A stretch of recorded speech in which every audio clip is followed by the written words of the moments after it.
Okay, welcome back everybody.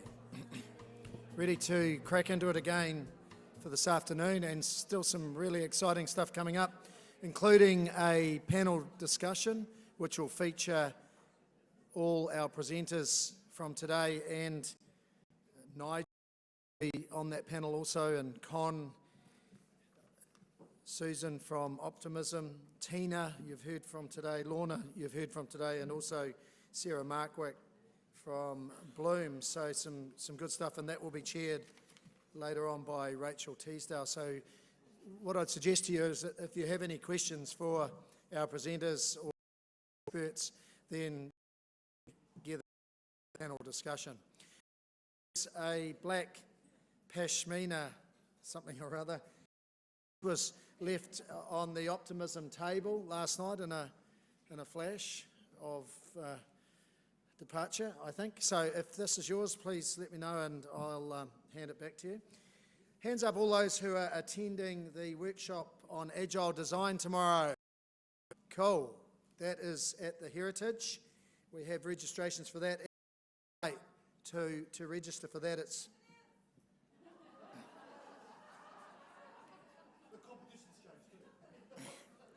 So you won't be getting an iPad mini for registering between now and then. Okay, so that's closed. That's good, and well done and good stuff. And thanks for visiting eLearNZ and for registering for that before the cut-off, which was obviously before now. Anyway, that's awesome, and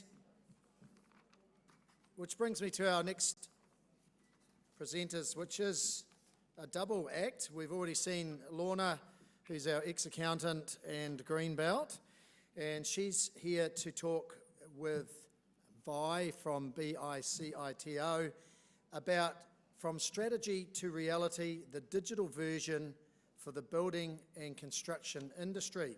So it's a case study, which will be fascinating. And I wanted to just spend some time introducing Vi, if I can please. Vi Purnavai, who is from BCITO, and he has a background in quality management. He has a passion for keeping things simple. He has a career in management. He was with Competens. Some of those team members that he worked with are here today also. He's all about change management, breaking habits. He's seen lots of change and been involved in making great changes in organisations. He's an ex-Wellingtonian rugby player who is now living in Christchurch and supporting the Crusaders, because as you've seen from this year, the Hurricanes are never going to win anything, so he's back in the Crusaders. Now that's a bit rich coming from a Blues supporter, isn't it? Yes, I thought you'd say that. Vi also has a young family that he spends a lot of time with and is very passionate about. Please help me welcome Lorna and Vi.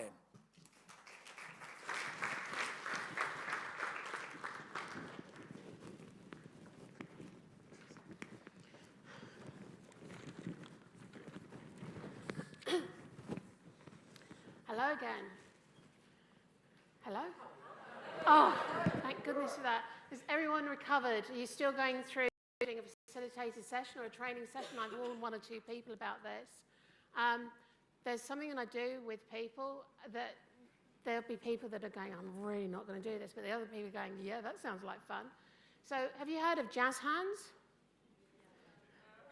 Yeah. So just to get everybody, there's one or two very confused faces, jazz hands, just to get everyone a slightly more post-lunch workout, the rest of it, let's just do some jazz hands together. And even better, let's stand up and do this. So if you've seen those films, everyone goes, jazz hands. It's very, let's do jazz hands together, because it's just to actually get working. There's some very nice, but this is like, I'm really happy and it's so fun. And I'm really invigorated and enthusiastic. And that's actually, the practical thing is your stomach will start working more effectively.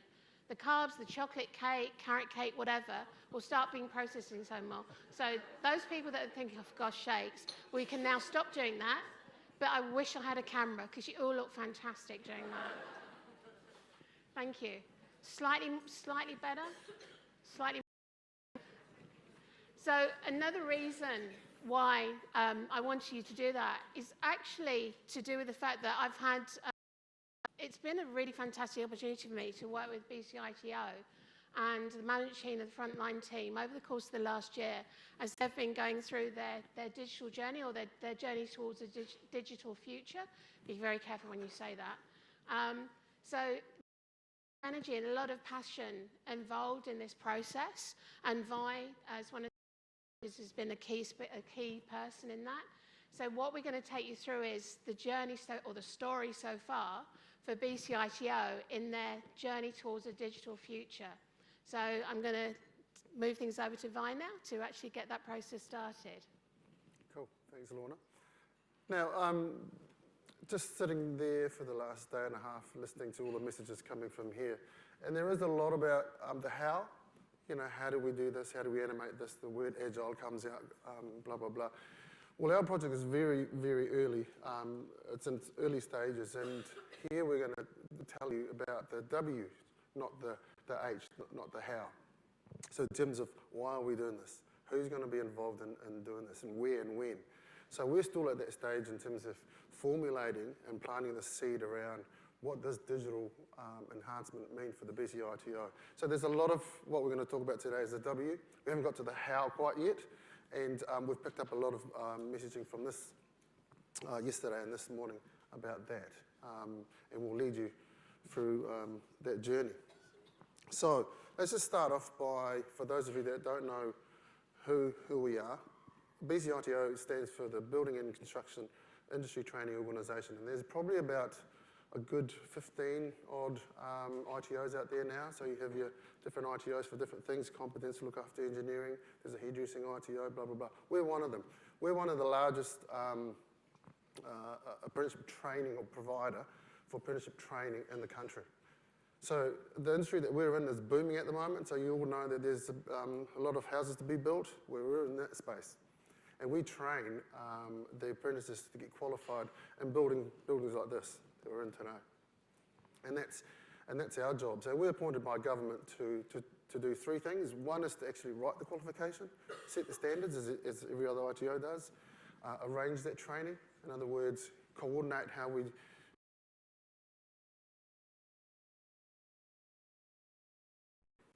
because at the moment we're going through a period of skill shortage, and we need more youngsters to get into the sector to help build so many houses that we need. You know, particularly here in Christchurch, we're short. So that's our business, and and we're passionate about that. If we just go back one slide. So the key, if you look at this, our vision is it's about building professionals for the future now, today.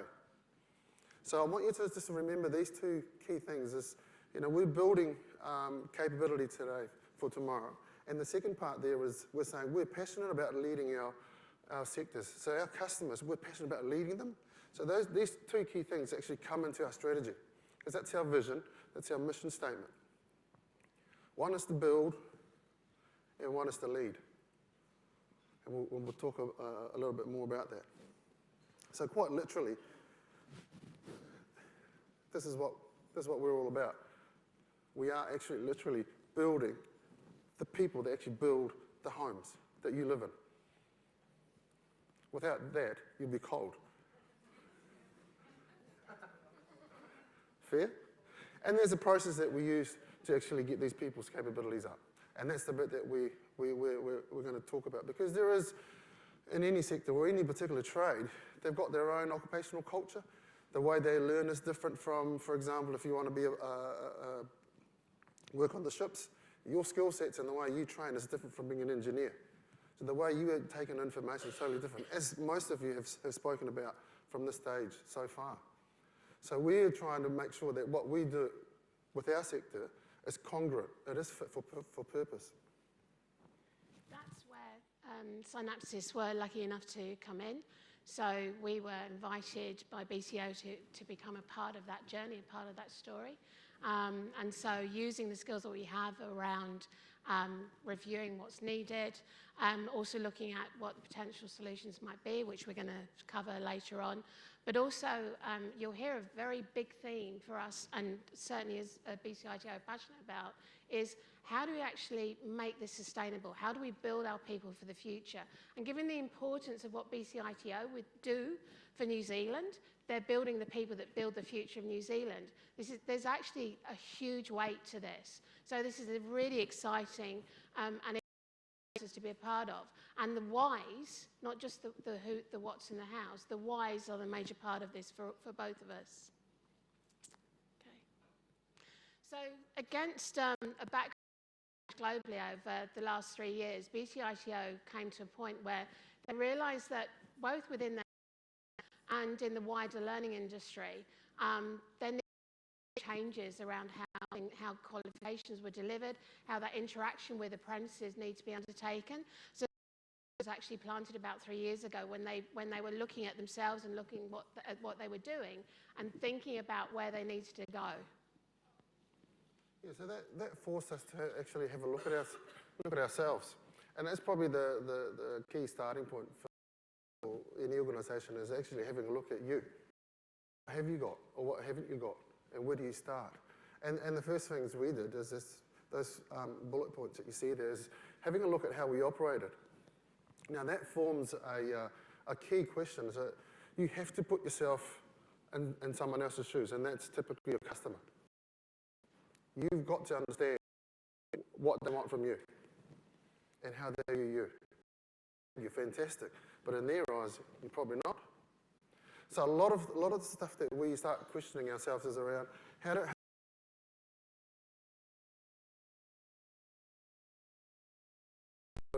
we've got a schedule that we go and see them every 3 months. So we see them 4 times a year. Now that's 3 months that you're not in contact with them. And by the time you go and see them, and if they haven't done their homework, you've missed out on a whole 3 months. So there's a risk of disengagement. Another example for our process is we still provide manuals, paper-based big fit manuals on how to do things. Now you think about when we upgrade or update the qualification and the versions change, and we've got 1 million manuals out there, we have to recall them or destroy them. So that forces it's as simple as it may sound, but it's actually a big thing for us in trying to control those documents. So look at this. It's actually saying, if you remember back to our passion, we want to lead. What we found out with those questions and the way we answer them is that we're not leading. We're just copying what everyone else is doing. So we're not at the fore or at the front of our industries. That's a clear message for us. So we're not leading, we're just following the conventional way that every other ITO are going through. So their problem's no different from ours. So we ain't leading. So other questions that BCITO ask themselves, it says there, it's actually about looking at how learning is going. So looking at communities of learning, actually looking at being in sync, as Vi was saying, with the modern day learner. Actually being at the forefront of that and influencing that within the wider building construction industry and getting employers on board with that process and helping them to change their perspective on how learning is undertaken. Particularly when you're dealing with an apprentice group who actually like to do things manually, like to work with their hands, but then the dichotomy for them is they're then using smartphones to access YouTube and access all sorts of learning in the wider social. But whilst at the same time, they literally have a box of books. That's what it's known as, the box of books with BCITO. And they're dealing with this massive box of books whilst they're very practical learners and also loving their smartphones. So there's a real dichotomy there in that client group, that customer group that BCITO work with. And they recognise that. And the key focus of them around that is actually looking at how do we really improve the learner experience. Yeah, and I think that's a key thing. It's the learner experience it's probably the key measure. So if you think about, some of us, who's done a diploma or a degree or qualified, you've gone through that phase, and the question we ask ourselves: so what does the learner pay for? What value does that person get out of whatever they pay? And at the end, what would they say? The key thing that we find is that they actually pay for the experience, not the book. as a one-off, not the tutor that teaches them, not the assessor who assesses them whether they're competent or not. It's the entire experience. So we start to think about looking at every time we come in contact with a learner, that's an experience. So it's important that we understand all those touch points and make them positive. Whether it's through digital, whether it's through a manual, whether it's through a human interface, they have to be positive. That's what we mean by the experience. Because when I finished from university, I just remember the experience that I went through. I might remember one exam I failed, but the entire experience is whether I see this university is great. You actually pay for the experience.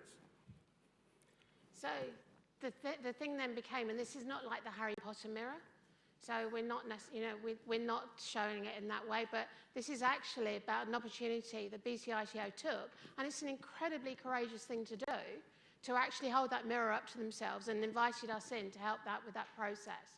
How are we operating? Are we doing the best that we could do for the people that we work with? Are we really contributing to them?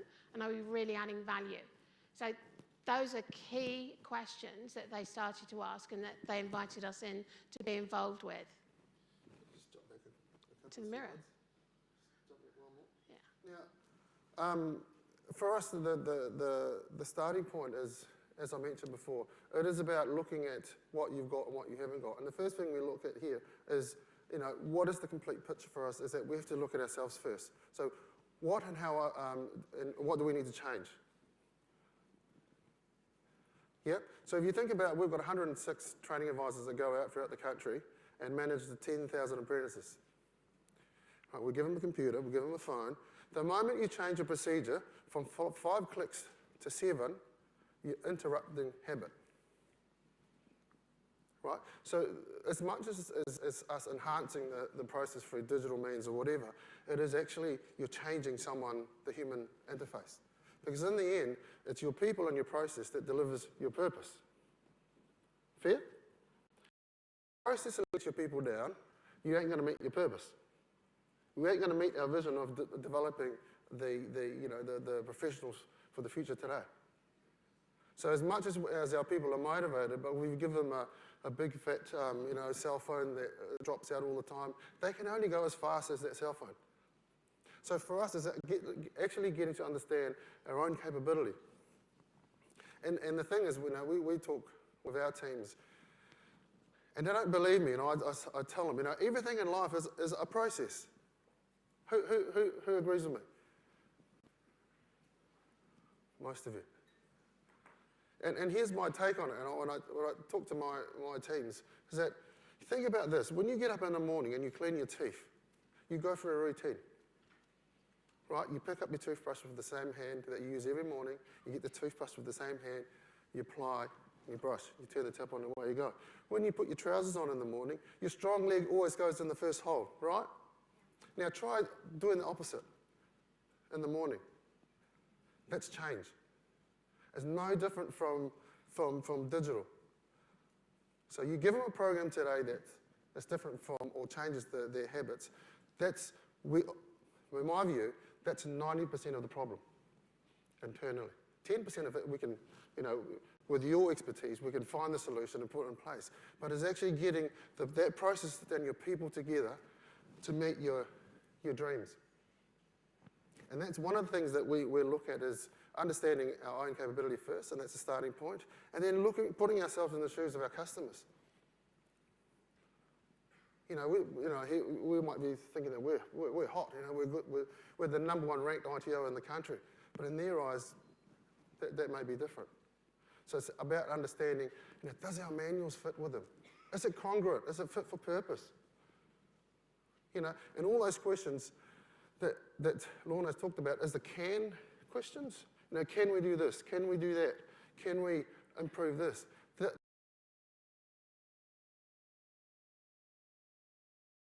But the underlying question behind that is what Con talked about this morning, is because it's a yes, get on with it. And that's where we're at. We've got to be, if we want to lead, we need to be at the fore. We stand still, people catch up. And at the moment, the barrier to entry in our sector is actually lowering. So we're going to start seeing competition coming into the same sandpit. and let's blow them away with what we're doing here. So that tipping point has then come.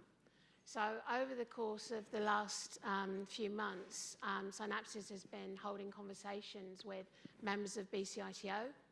So initially, the leadership team actually created their strategic priorities. They looked at what they felt the key stakeholders within BCITO and within the wider industry would need to look at or would want to look at. Over the course of the last year, we talked to 110 people, in fact, more than 110 people. They were consulted across the country. When you're going through this kind of process, actually making sure that you're talking to people across the organisation is so important, because they're not going to be engaged in that end piece of learning or that end change, particularly when something as material as this, to how the whole organisation is actually going to do its business and interact with its customers going into the future of the next 5 or 10 years. If you don't engage that number of people, it's not going to happen. And freeze. I think I've just got trigger happy, guys. Okay. There you go. Right, I'll leave it there. Okay, so then, as it says, we talked to 40-odd groups around the country, training advisors, apprentices, employers.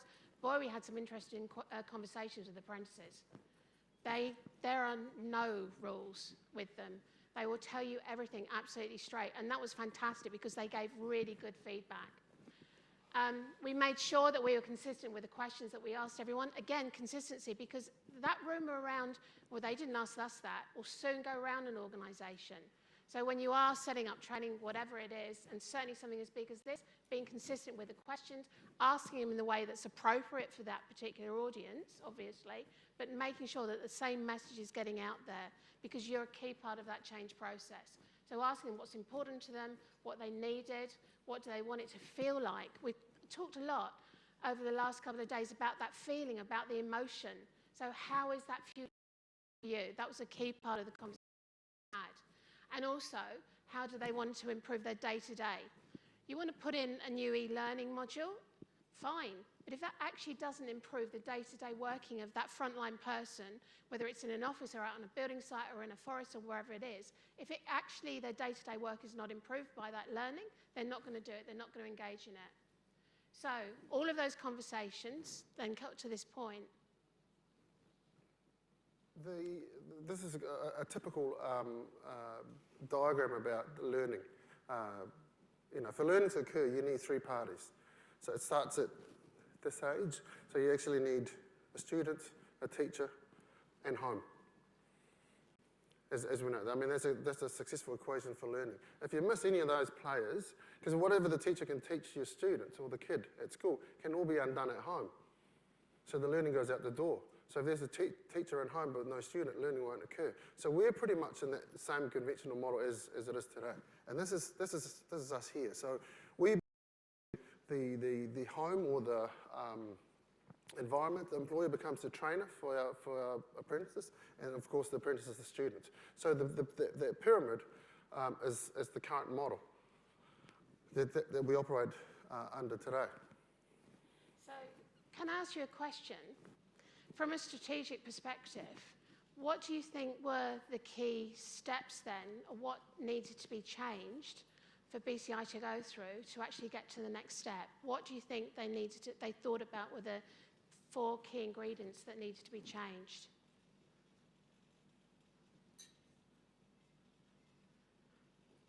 Yeah. Yep. Absolutely. Absolutely. The apprentices at the core. What else? What about how they went about that?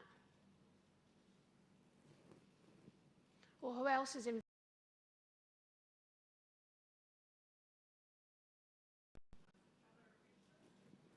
Absolutely, that wider community of apprentices. Okay, so went through a process of actually recognising that from a strategic perspective, the BCITO needs to build its own capabilities, build itself, think about its own internal systems and processes and the people involved and building them. Also recognising the partnership that they have with the industry, the suppliers, and thinking about the employers and the apprentices themselves and what changes need to occur for them. And then finally, thinking about leading learning, as Vi's been talking about, actually being that trusted advisor within the construction and building industry, and how that affected the wider industry. And then the future, how do they then support learning? What changes do they need to make in order to ensure that that learning is sustainable, and that also those apprentices become future employers, future people that are going to be interacting with BCITO as well. So then that became this. As you were saying, it's about putting the apprentice at the centre. It's actually also recognising that you're dealing with a bigger community, that it is about the employer being a key part of that, not just looking at things from the side, about BCITO itself and their training advisors, who are the guys front line, who are actually dealing with the apprentices. You've also got that wider family, that whānau, that community, who are actually enabling those apprentices to every day turn up on site, whether it's out in the middle of central Cromwell, whether it's central Otago, whether it's in a building site in Wellington, or whether it's building a house in Christchurch as part of the rebuild. That family, that whānau, are the people that enable them to actually get up there and do that. And finally, there's the wider industry. So there's a real recognition by BCITO throughout this process, and this is how they articulated it, that it was about developing the person, the whole person, who's become a future part of New Zealand. It's about enabling them to have a long-term career, not just getting through a qualification now, but what are they going to be like as a person in the building industry, as an employer, as a key part of the building industry going forward. So the person, the qualification, and the career, with very much, as you said, the apprentice at the centre of that. And this is part of that bigger picture, and that's why this is such an exciting journey for them. So this then comes back to, what are the key things that BCITO then needs to focus on? So the resources that are used, engaging resources. If I gave any one of you a box of books and go, there you go, read that lot, that's your qualification, how would you feel? Woohoo, I'm really excited. I'm going to do jazz hands again because it's such an exciting thing. Or, oh, God, how much have I got to get through? So thinking about the different elements that's involved in that learning process, that engaging with the learner, enabling them, if you, how do you know when you've hit your goals? If an employer who's actually paying, potentially, for the TA for BCITO to come on site and work with their apprentice, they don't know what's happening, and there's no visibility around, how are they going to feel if they're not engaged in that process? Certainly when you're dealing with practical qualifications, enabling live evidence gathering, so it doesn't all become a tick box exercise. Thinking about gap identification, so the apprentices can get further experience with the employer when necessary. More regular contact points, as Vi was saying, but also improving the mentoring from training advisors, giving them the opportunity to use their skill, their knowledge, their experience to really coach and support the apprentice when they're working with them on site. So there's a win-win situation for both groups. And the other, I mean, this slide gives you an indication of, if you look at answering all those questions that we talked about in the earlier slides, there was a million answers that we came up with. And where do you start? You know, as a strategy, your boss says, here's $100, Vi, give me a bang for them. And I've got a million things to fix with $100, so where do I start? And we've identified these three key areas as the key areas that we need to start. Is actually looking at improving the experience, looking at making ways easier for our students and our apprentices to access our system, instead of waiting for a hard copy to be emailed to them or sent to them in the post, that they can come in any time, real time, and have a look at their progress. And the other part is building the communities. You know, when I was at university, you form the study group, yeah, and you bounce ideas off each other. Well, in an apprenticeship training, you're kind of in isolation. It's you and your boss and the BCITO training advisor. You know, you're there, you put your head down, you do as much as you can to get through your qualification, whether it's 3 or 4 years. But you don't necessarily have that peer support around you. And our vision is if we can create these communities of good practice, of good learning, that's quite powerful. And just think about all the offshoots from that. You know, you've got kids who are coming through the system, they've seen the value in it, they'll pass that on when they get older, and they become their own, you know, they run their own businesses. And that turns into brand loyalty for us, you know, because we've engaged them. If that experience is positive, they'll stay with you, and they'll remember you for life. I was like, oh, that's the guy that made a difference in my life, I can build a house, because he came along and mentored and coached me. And that's the whole idea. So from a strategic point of view, in terms of where do we start, you know, what questions do we need to answer, we've kind of honed in on 3 key areas that we want to start, where we want to spend our money. And speaking of money, you know, yesterday we talked about the budget. You know, here we are having a dream. We want to get from here to there. We kind of said to ourselves, well, do we want financial barrier to be the obstacle of you achieving your dream? Yeah, because if that's going to be a barrier for you, don't have a dream. So in order to enable the BCITO board to actually make the decision around the budgets and actually engage with them, one of the key things for them that they wanted was, okay, so give us some practical examples from around the world where this is actually working. It's all very well to actually say, yes, we can build you everything and it's going to fly and it's going to be fantastic. But actually give us some examples from around the world where this is really happening, where apprentices are really being engaged in this way. There really is some fantastic, where there really are some fantastic practical examples. So we did, and yes, I will say, being a slight research geek, I did produce a 28-page research report. I thought you would like to read through that, so I was more than happy to actually bring that in. But since that would probably make some people keel over for a slight case of boredom, I didn't want to do that to you. Although others would be going, oh yeah, lots to read, how fantastic is that? But this is just a summary of some of the fantastic examples that we found. So up there, looking at blended digital learning with an LMS. So in Canada, there's some heavy engineering apprentices that live and work in very disparate areas, geographically distant areas. So they've created a community of learning and a virtual classroom for those guys to actually interact with each other and go through practical hands-on training in order to get through their qualification. They raised the pass rate, the success rate for something like 53%, up to 100% by going through that process. And I can give you more information on that if you require.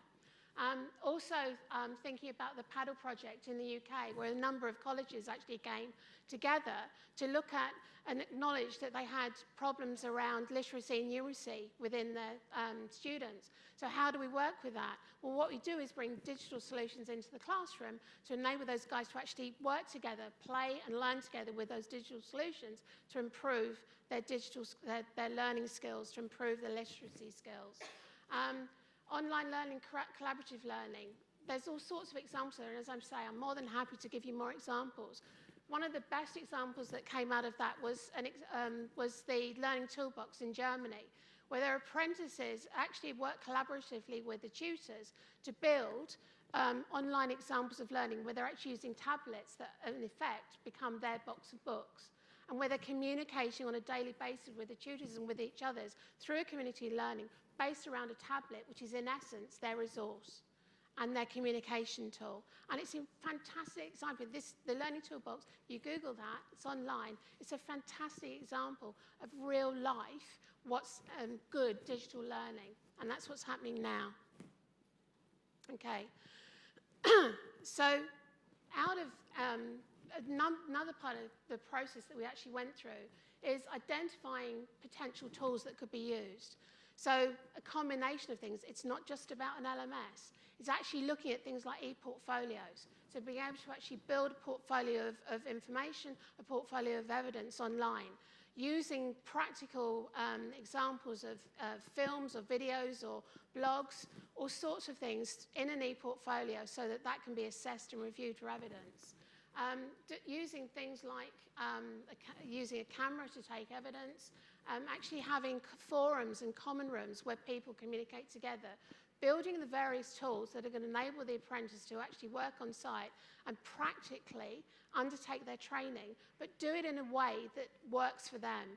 As I said, you've got guys that are very used to using smartphones and using YouTube and accessing resources online in their own social learning, but actually bringing those into the mainstream for BCITO so that the training advisors, when they're working with the apprentice, can actually look at the evidence they've gathered through cloud, check it out before they go on site with the apprentice, and then all of that is summarised through my brain's just died on me. So that's all summarised through a dashboard so that the apprentice can check their progress and see how they're doing. The employer can track what's going on with that apprentice, particularly if they've got several apprentices at one time. And the training advisor and the backroom guys at BCITO can all look and see how that apprentice is tracking. So combination of things, we identified a combination of tools and of items that could be used. We then did that by creating a heat map, as we've identified here, around what tools had actually worked. And again, I can provide you more information on that. But the next piece, the next part of the jigsaw, was actually putting in place a capability development plan. So very high level, this shows, but actually recognising that, as Fi said, this is not just about the pieces of kit. We all get so focused on the tools, on the e-learning, on the material, on the hard stuff, but it's actually about how are we going to actually get our people upskilled? What capability do we need to develop in our own team, in BCI's own team, to be able to hit the mark so that they're comfortable with this change, so that they have the competence and they have the confidence that they're going to be able to work with this change. So putting in place that capability plan and also recognising that we need to go through that change. How often have you gone through a project with a client, or you've been involved in a project, and the change kind of happens? A few things are thrown against a wall and you see what sticks, and there hasn't really been necessarily a thought process involved. We've put in place a change management plan to enable that to actually go through. Oops. Yeah.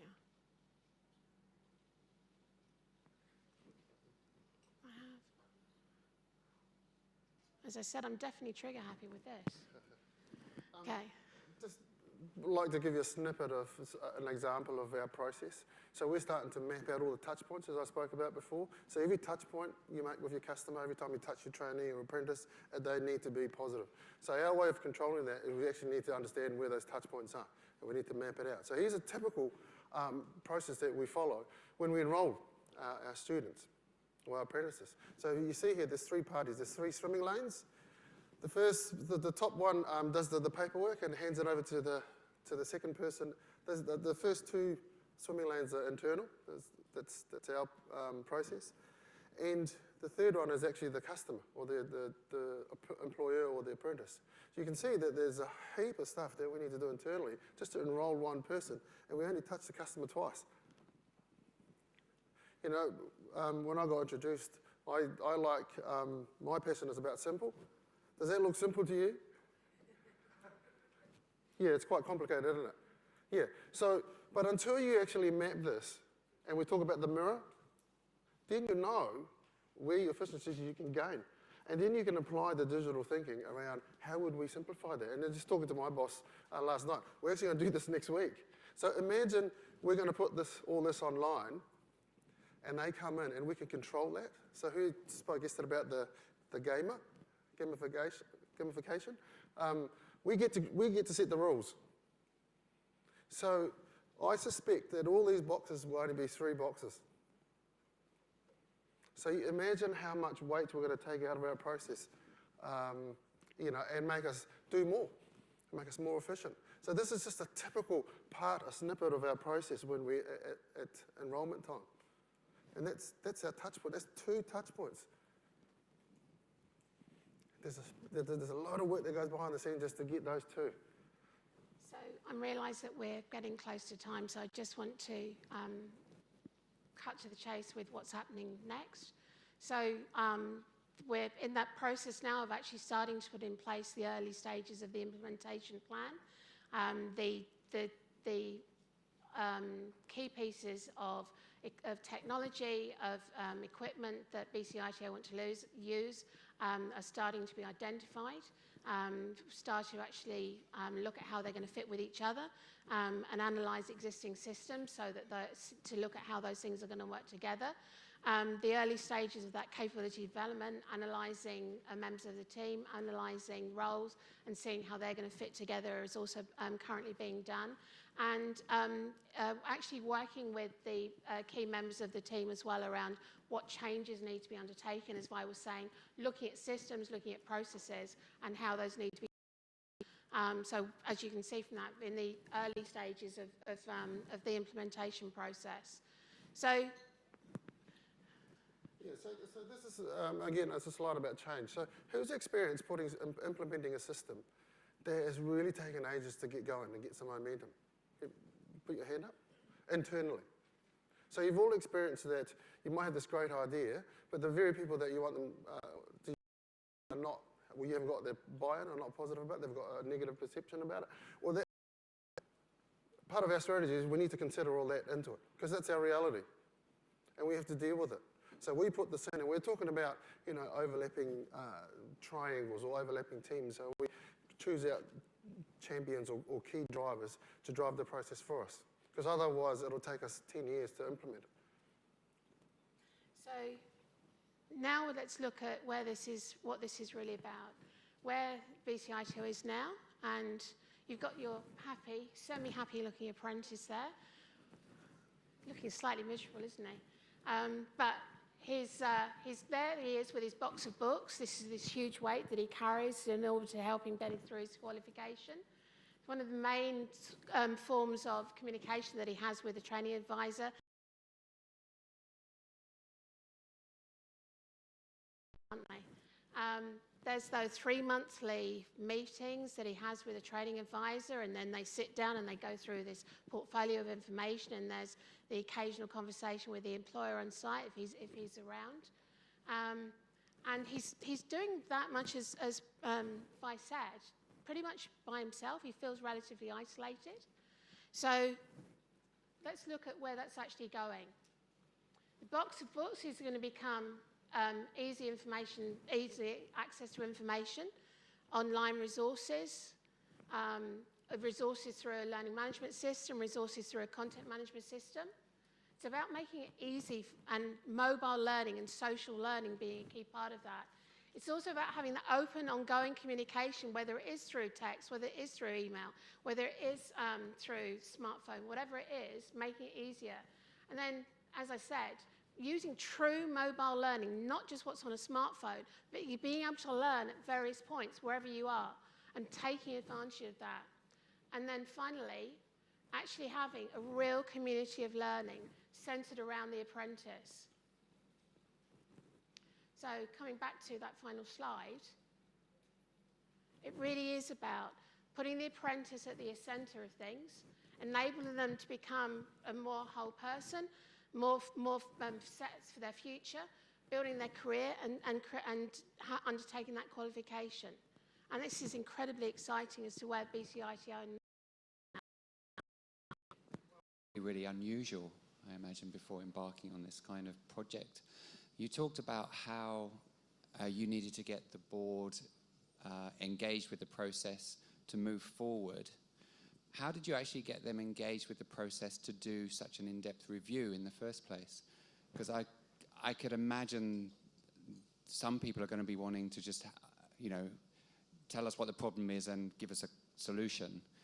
But for you, uncovering the problem was the depth of the problem was a huge job. I guess the short answer to that is that we're still going through that at the moment. So there is the demand to, you know, we understand where it's hurting, but now we're getting to the finer details. So we've taken them from where the problem is and what size Panadol do we need for this problem, to the point of, so how many Panadols do we need over the next 24 months? So they actually want to know some of the finer details, like implementation plan, where we're going to start, et cetera, et cetera, et cetera. So that's, I guess the short answer is it's still ongoing. That initial conversation with the board actually occurred as well through And they actually saying to them, okay, so from your perspective, what's the issue? Where are you now? And what we did in those early conversations was actually make them a part of the conversation. So we actually held either face-to-face or phone conversations with them. So they went through exactly the same question process that we took the apprentices through, that we took employers and we took other members of BCITO through. So they were fully engaged in that process right at the start. So they understood and they realised that actually this is the quality of what's happening. So we're going to get some real answers. And they enjoyed being part of that process. So that's what initiated it. Cool. Thanks very much, guys.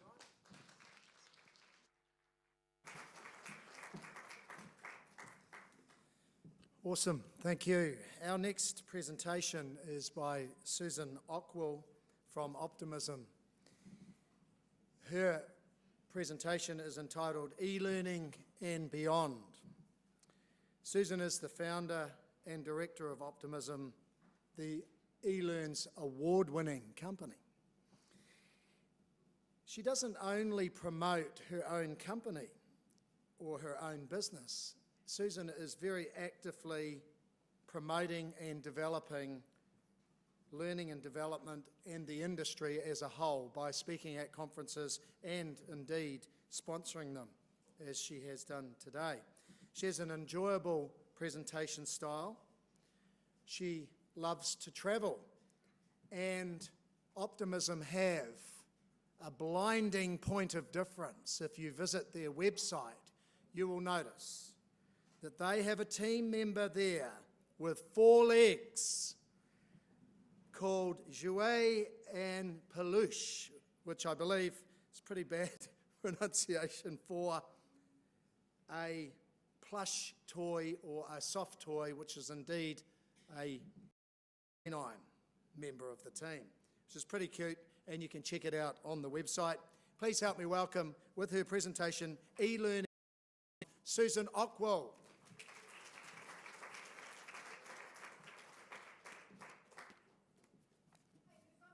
It's going to take me 2 minutes to plug in. So, okay. oh gosh, I'm alive. So, how's about at your tables, have a chat about everything that you've seen and what you've loved most today, so far. Tell the person next to you while I sit up and you're not looking at me.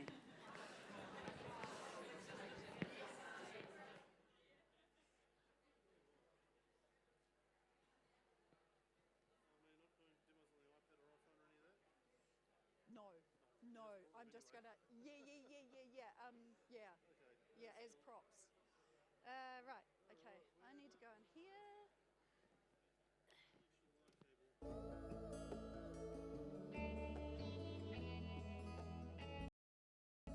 Oh, excellent.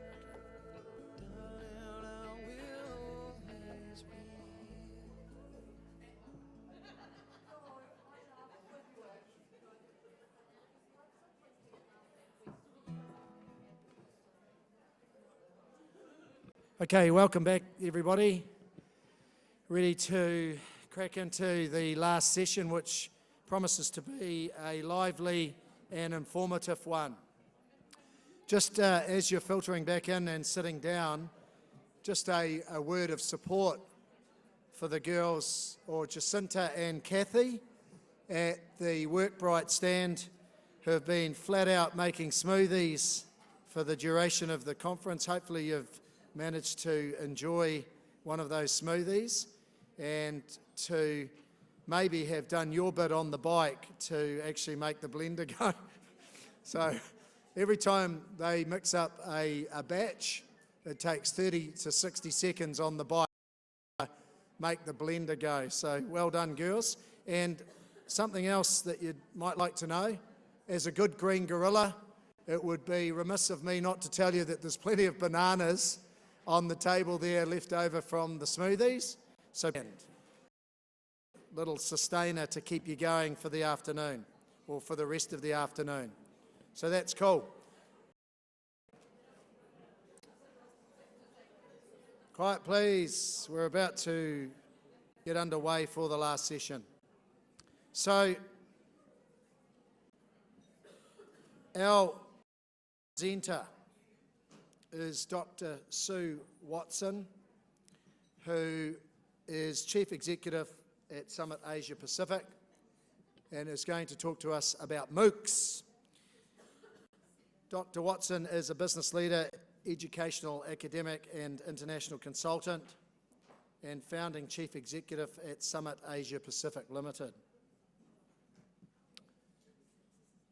In her formal role as Global Chief Exec at Kia, New Zealand's global diaspora network, she led the organisation through a period of significant growth. Something you won't know about Dr. Watson is that she has just moved overseas to Little Oniroa on sunny Waiheke Island, where she is extremely passionate about paddleboarding and kayak-based snapper fishing. So, with that in mind, please help me welcome our next presenter and Lydia from Summit Asia Pacific, Dr. Sue Watson.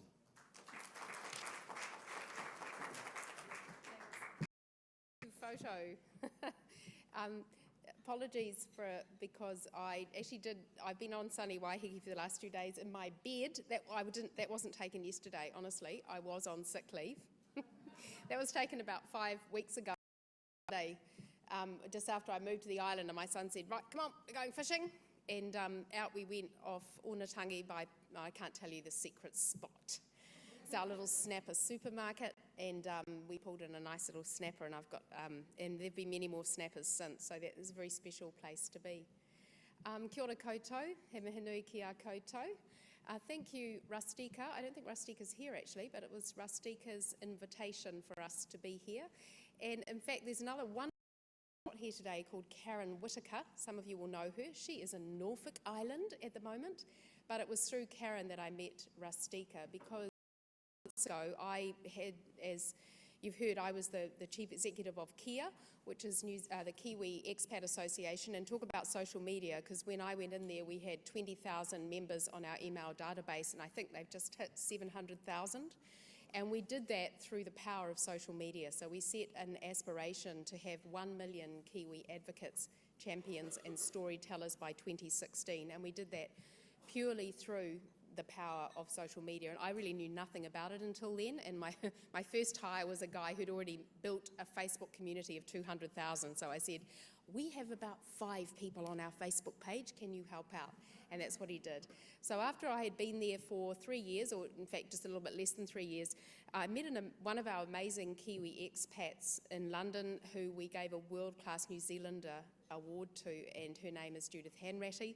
Some from her, heard of her. She's probably in her early 70s now. She kind of looks like the Queen. She's a very significant leader in the UK and New Zealand in business, and she's also the chair of a trust called the Commonwealth Education Trust. And the Commonwealth Education Trust was set up in 1886 by the Queen's great-great-grandfather, who said he wanted to contribute to education in the Commonwealth. And that trust now, as I said, is being chaired by Judith. And she was in New Zealand, and she said to me, oh, what are you going to do, if you leave Kia? And I said, oh, I'm back into education. And she said, right, come and help the trust. And the trust has a mission of advancing education in the Commonwealth, with a focus on primary and secondary education, and particularly teacher professional development. And I have to put my hand up and say, I am not an L&D person. I didn't even know what an instructional designer was until I met Rustika. And I went, oh, that sounds really good. I probably need one of those. Is anyone else here not an L&D instructional design person? Oh, there's a few of you. Good, you're near the front. Come, stay nearby. So that's actually quite good, and I say that because, I'm treading on all kinds of taboos and crossing all kinds of boundaries because of my ignorance, which is fine. So I've come out of, I was actually a secondary teacher and then an academic, a teacher educator and policy analyst and all of that sort of thing. And then I've really been in business for the last, I don't know, maybe 10 or 12 years, something like that. And I really found that my education experience has been very powerful for me as a foundation for everything that I do. And so when this role came along and the Commonwealth Education Trust said, we want you to set up an entity so that we can reach into the Asia Pacific region. You can do it from anywhere in the region you like. And I said, oh, I'll do it from Auckland. And then quite quickly, I think I'll do it from Waiheke Island. But actually, we do have an office in Shortland Street.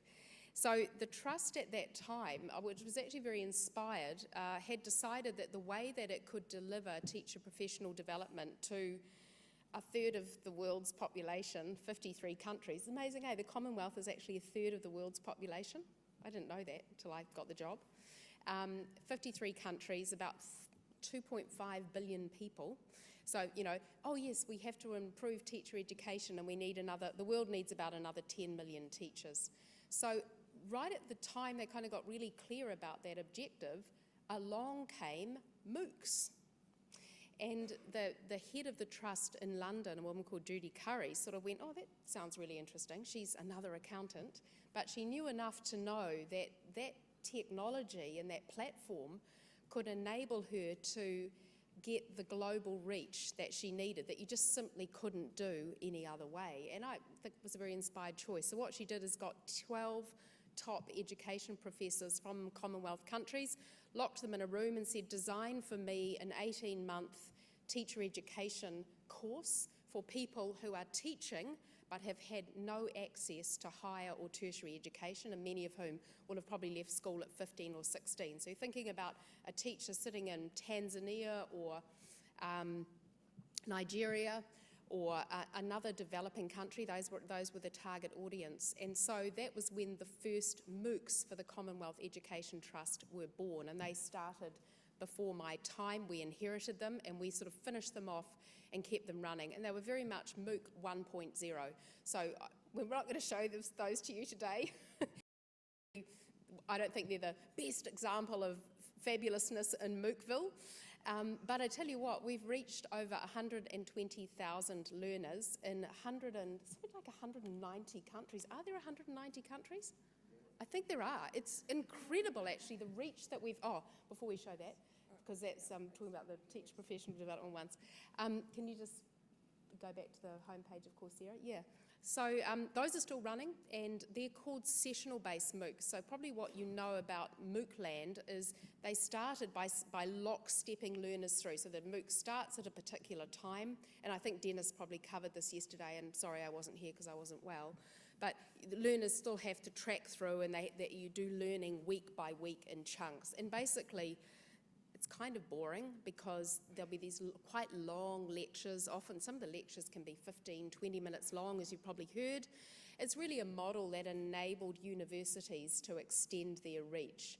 But what has been really powerful, even on that sessional MOOC, has been the global community that's been enabled. And that was the bit that excited me. I'm not very excited about watching videos for learning. I don't think, oh, I can't wait to open my laptop and watch a 20-minute talking head, talking to me about pedagogy. I'm like, oh, please, spare me. But I am interested in hearing other learners having a global conversation about what discipline looks like across 190 countries in their different classrooms and having a genuine professional community being built. So we keep those running. And Karen Whitaker was the person who came in as an instructional designer, very much from an LMS background, and she kind of went, whoa, this is life, but not as we know it, when she got onto the Coursera, the MOOC platform, right? So as you would have heard from Dennis, there are tens of MOOC platforms in the world right now. The big ones you'll know are Udacity, edX, Coursera, Udemy, FutureLearn, and Open to Study are some that come to mind. So our MOOCs are on the largest MOOC platform in the world, which is Coursera. All the data that you find in the public domain is completely out of date. There's something on Wikipedia that said something like, oh, there are 5 million MOOC learners in the world. The latest stats we've had from Coursera alone are there are 12 million learners on Coursera right now. So they have an email database of 12 million learners, one MOOC platform. Growth is truly exponential in every sense of that word. So we inherited the program. Karen came in and learned Coursera and how to use the platform, and it wasn't very good. I mean, it was a real classic of just get it up, and once it's up, we'll fix it as we go. So Karen used to spend every morning on the phone to Coursera going, just saying, this doesn't work, that doesn't work, and very much from an instructional design perspective. In fact, it got to the point where they would call Karen and go, could you just have a look at this for us, please? And tell us what you think and how we can fix it. So they really came to respect the instructional design expertise that we had down in New Zealand. So we ran that MOOC, and then London said to us, what they wanted to do, as well as doing the teacher education, they've been publishing some beautiful resources for students around the Commonwealth.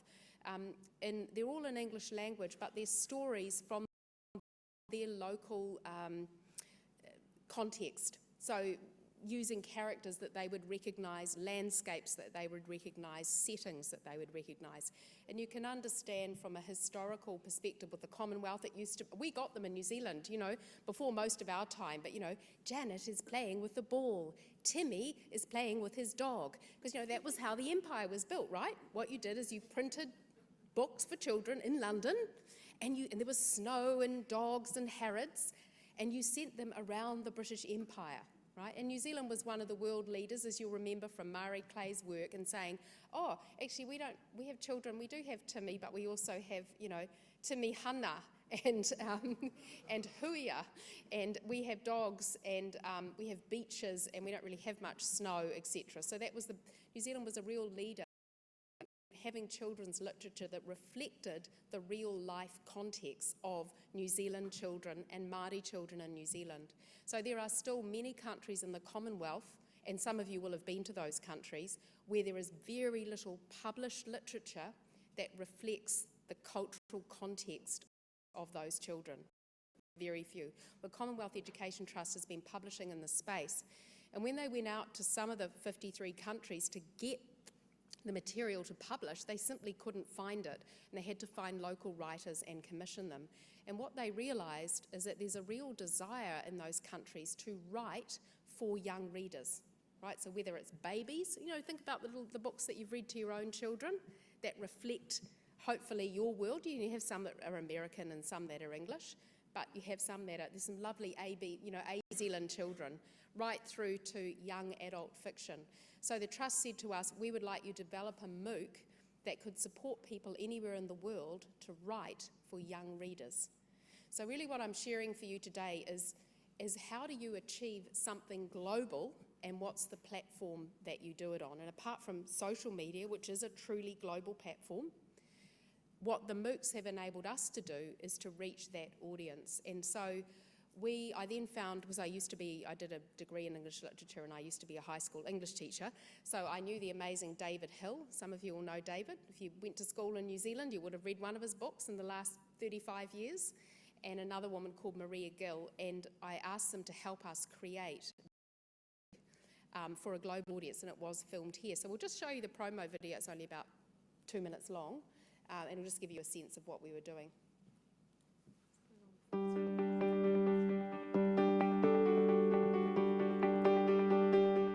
Would you like to write books, stories, plays for young readers? This massive open online course MOOC from the Commonwealth Education Trust called Opening the Treasure Chest shows you how. The aim of this MOOC is to encourage and support people from all over the world to write for young readers. We hope this will lead to books and stories in countries where there is relatively little material. Books and stories that will reflect the unique lives and experiences of children and young adults in those countries. People have always told stories. It's the thing that makes us human. And if we can find ways of encouraging people to share the stories of their places, I think we're doing something really tremendous. And that happens. And so I practice silence a lot as a writer, because in that silence, there's a buildup of words. Actually comes out as writing. I suppose it's the same for me. I think my writing, if you put it all together, it's about seeking, looking for answers and explanations and understanding. We also show you how to edit your work to make it as good as possible. There's advice on how to get so that your writing can be read and enjoyed by others. We expect that some writers on this course have their work published and sold professionally as a result of what they've learned. Join us and thousands of writers from around the world on the Coursera platform as we open the treasure chest of writing for young readers. It's full of riches.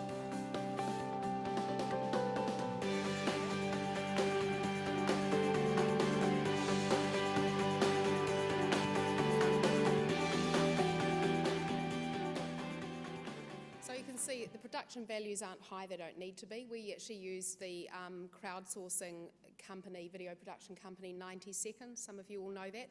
So you can see we also had 6 leading children's writers from around the Commonwealth, including in Trinidad and India.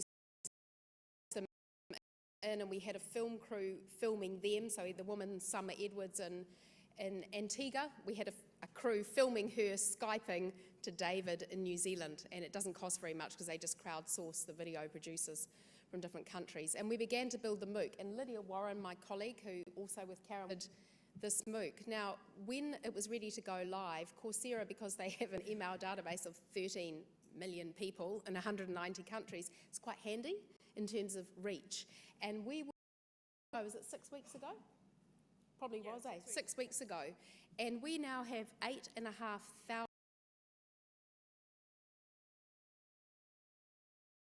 Pretty cool, eh? And a half. So let's have a look, and we're going to take you behind the curtain onto Coursera. So most of the partners at Coursera, they have 118 academic partners, and they say they only have the best universities in the world in American terms. And then they have 10 non-university partners. So the Commonwealth Education Trust is a non-university partner. And this is the view that we can see. So the big change that Coursera has made is they're moving from sessional-based MOOCs to on-demand MOOCs. And what they have access to is this phenomenal database of learner behaviour. Because you can imagine, and they've got all these numbers, you know, every time you go to a Coursera conference, there's the academics from Harvard and UPenn, where I used to be, and they're going, well, you know, after 3 minutes 52, most learners have disengaged from the video, so don't make your videos any longer than 4 minutes. And learners prefer this to that, so they've got rich analytic and diagnostic data about learner behaviour. Then the great thing is they come to us as partners every quarter and they go, do more of this and less of this. This is what our learners like, this is what our learners don't like. And they're trying to get us to be really agile and nimble in the way that we serve up the content. So this on-demand is snack. You really just heard that from Susan. It's snack-sized bits of content that learners choose where, how, why, what they want to learn. It's free and open access, but if they choose to, if they want their learning to be credentialed, they pay something like $49.95 US, and they can get what's called a verified certificate, which says, yes, this learner really did do this work. So let's just show you some of these analytics, because they're really interesting, that what we get, and we love jumping on here every morning. Can we just go back to that? Is that the overview page that's got that? Oh, yeah, it has. So have a look. So this is the sort of thing, you'll probably get this from your LMS platforms anyway, do you? This kind of granular level data from Moodle and other things. So this is for the last week. We've got 1,600 learners who are active right now. You can see we've got 8,500. It's going up about 200 a day.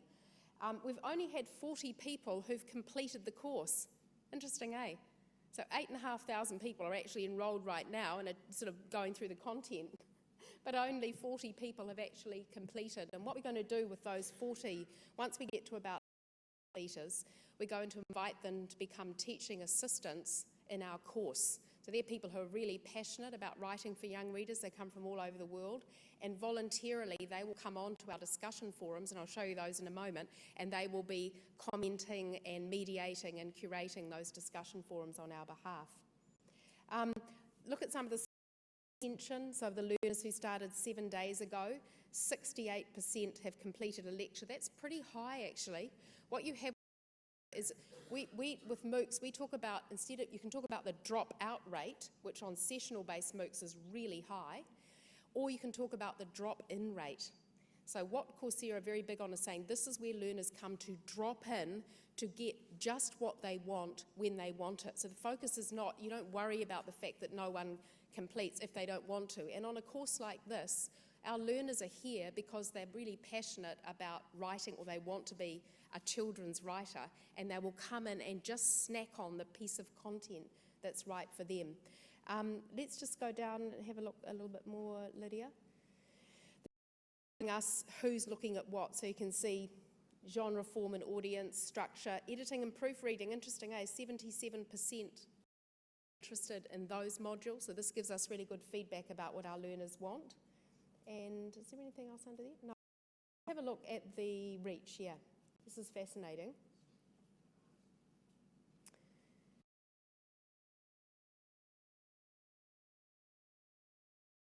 We're steadily growing up. In fact, I get a sense it probably will start, it could even go steeper because people are sharing it on their social media platforms and saying, hey, I'm doing this really lovely writing course. And I don't know if you've heard, but I've done a lot of media in New Zealand. I've done Radio New Zealand, The Listener, TV New Zealand. I'm doing Radio Live tomorrow morning. It seems to have really ignited a chord with people. There's a lot of interest. Have a look down and we'll just look at where these learners are coming from. So interesting, look at, you know, nearly as many, we've got 29% here are coming from Asia, and on the right you can see that's China and India. Interesting, with so many learners coming from China and they're consuming this content in English. What Coursera's done is actually set up translation hubs in China because they see that as the largest growth market for MOOCs is in China. And you can see variously down, and then if Lydia clicks show all, I said to her, how do you know we've got 150 countries? Because I counted them all. Bless her. It was 120 quite quickly, wasn't it? Now it's gone to 150. That's all the countries that our learners are from. So, it's quite amazing, isn't it? Just sitting here in Auckland, this is genuinely a global export. And we're not exporting it as a New Zealand course. We're not saying that. We're saying it's a Commonwealth Education Trust course, that our company is invisible behind it. And it doesn't matter that the tutors are from New Zealand. They could be from anywhere. What others? Have a look at who's doing it. This is interesting. Look at this. More women than men. Okay, you'd expect that on a children's writing course, I think. Am I being gender biased? But I would imagine that. Look at the age range. The largest range is the 25 to 34. Isn't that interesting? Now have a look what these folk are doing. If you just scroll down, Lydia, look at this. Doctorates, 5%. Master's degree, 24% of these learners have a master's degree already. 36% are already tertiary qualified. They have a bachelor's degree. So this is fascinating. This is not reaching the unreached. Only 8% of our learners have only a high school diploma. 2% have some high school. And very small numbers have no primary school at all. So we are reaching highly educated people, and look at their employment status. We're all busy, right? 38%.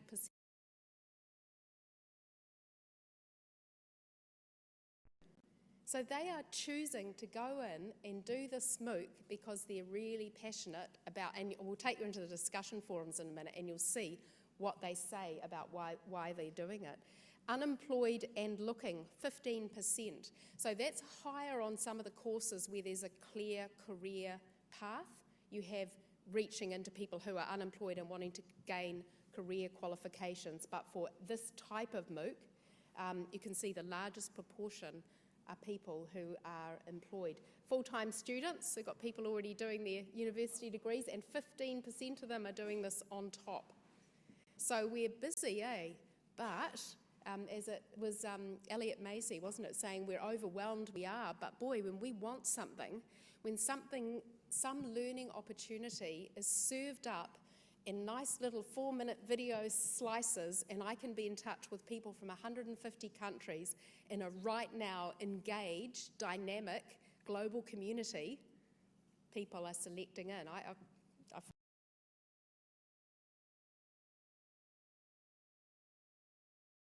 As I said with Coursera, they've got about 120 organisations that are providing material. They've got 1,000 courses at the moment, and 30% of those courses are being consumed on mobile. They believe that's going to get to 50% by the end of the year. So all of this MOOC content now is mobile optimized. They've also created the capacity for you to be able to view the content audio only because of the download speeds, as we just experienced on the videos, and a lot of it is just talking heads anyway, so you don't necessarily need to see it, although the MOOCs, and is there anyone here from Auckland? Auckland University's got a beautiful stats MOOC on Open to Study in the UK, and it's got a lot of animation and rich graphics that are really worth watching. Let's just jump on and have a look at the learner experience. So this is behind the curtain for us as the course creators. Let's see what the students see. So what we want to show you, have a look on the left there, the forum. So those are the topics that are covered: writing identity, genre, structure, etc. And this topic, and if you just scroll down, Lydia, you can see, so what we did, maybe if we just go, can we just go where we see the number of people looking, go back one? Oh yeah, so we see, yeah.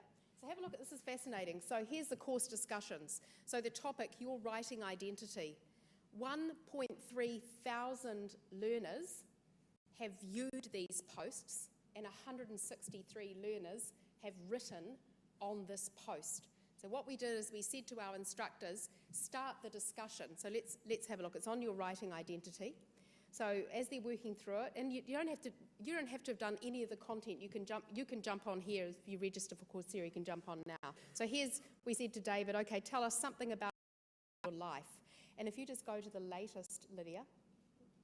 So this tells us what's happening right now on these forums. So this is real time. And we really are. She lives in Roxburgh, Idaho, was born and raised in Anchorage, Alaska. I mean, the first thing to notice is just the length of posts that people are writing. They're not just going, hi, I'm from Alaska, it's cold and snowing.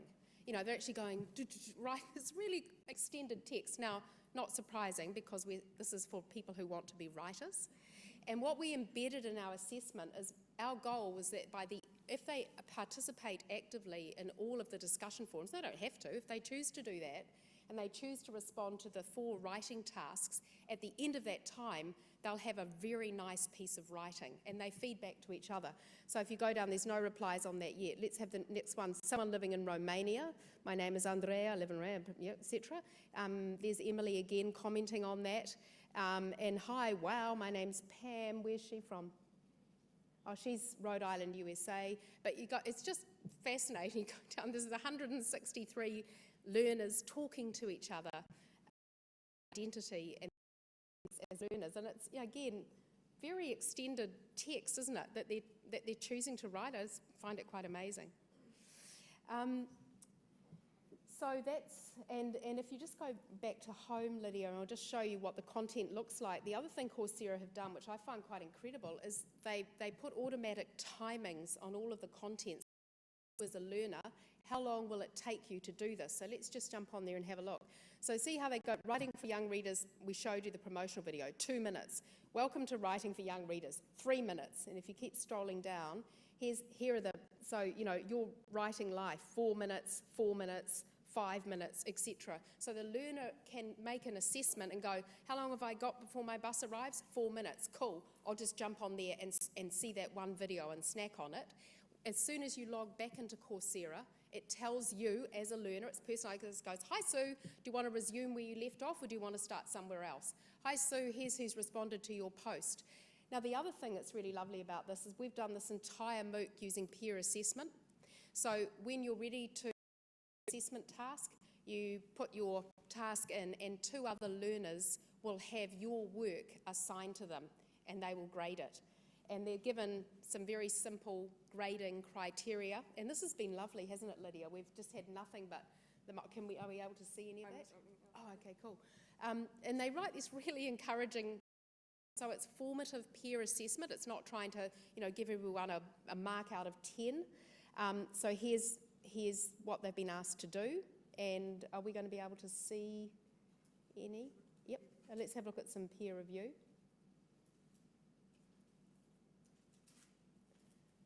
Okay, so here's Sally, Poland. 10 hours ago, she submitted a piece of work called The Longest Hour. Here's some of the other. Let's have a look at happiness. Somebody put something, Nalini, possibly from India, put a lovely piece called Happiness. Let's have a look at that, see if we can see.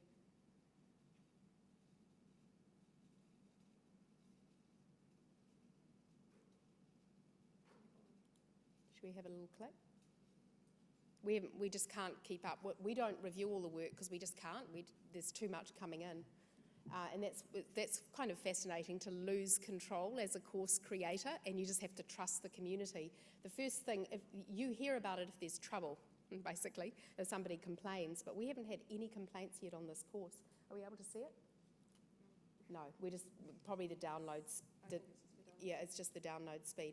But I'll just read you a lovely, what Lydia's been doing every day is just cruising through some of the writing and just pulling out the little gems. Now again, these are unpolished gems because we're not asking people to get work that's publication ready, but this is a poem that Lydia and I both really loved from a writer in Ecuador, and the writer said this piece mixes realistic and fantasy genres and is in the form of a poem.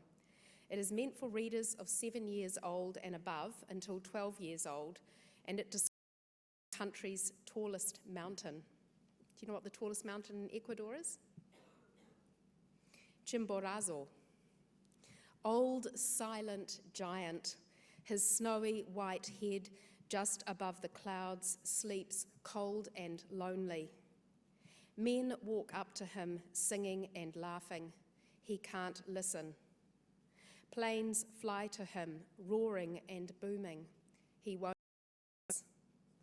Only the sun, kissing his forehead, kindles and melts his heart of stone and fire. Wow, and that's the joy of this, that this kind of work, and that this, my dream is that the Trust will call out for this work and invite these writers, and this country, Ecuador, is not in the Commonwealth, but that they'll draw this work and hopefully digitally publish it so that children around the world can hear these voices and these experiences, not only of their own social contexts, but of children who they may never meet in countries that they may never know about. So that's what I wanted to say about our MOOC, and I just thought, given we're meant to have an interactive part and we've got 10 minutes, I just thought, given you all got your devices, do you just want to jump on coursera.org, have a look, .com or org? Never, I don't load them.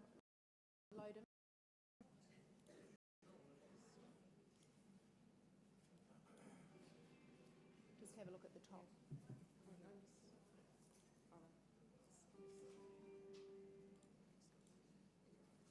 Oh, yes, coursera.org, and just have a look, and you don't need to register now, but just search for something that you're interested. Pick anything and just see if the topic's there.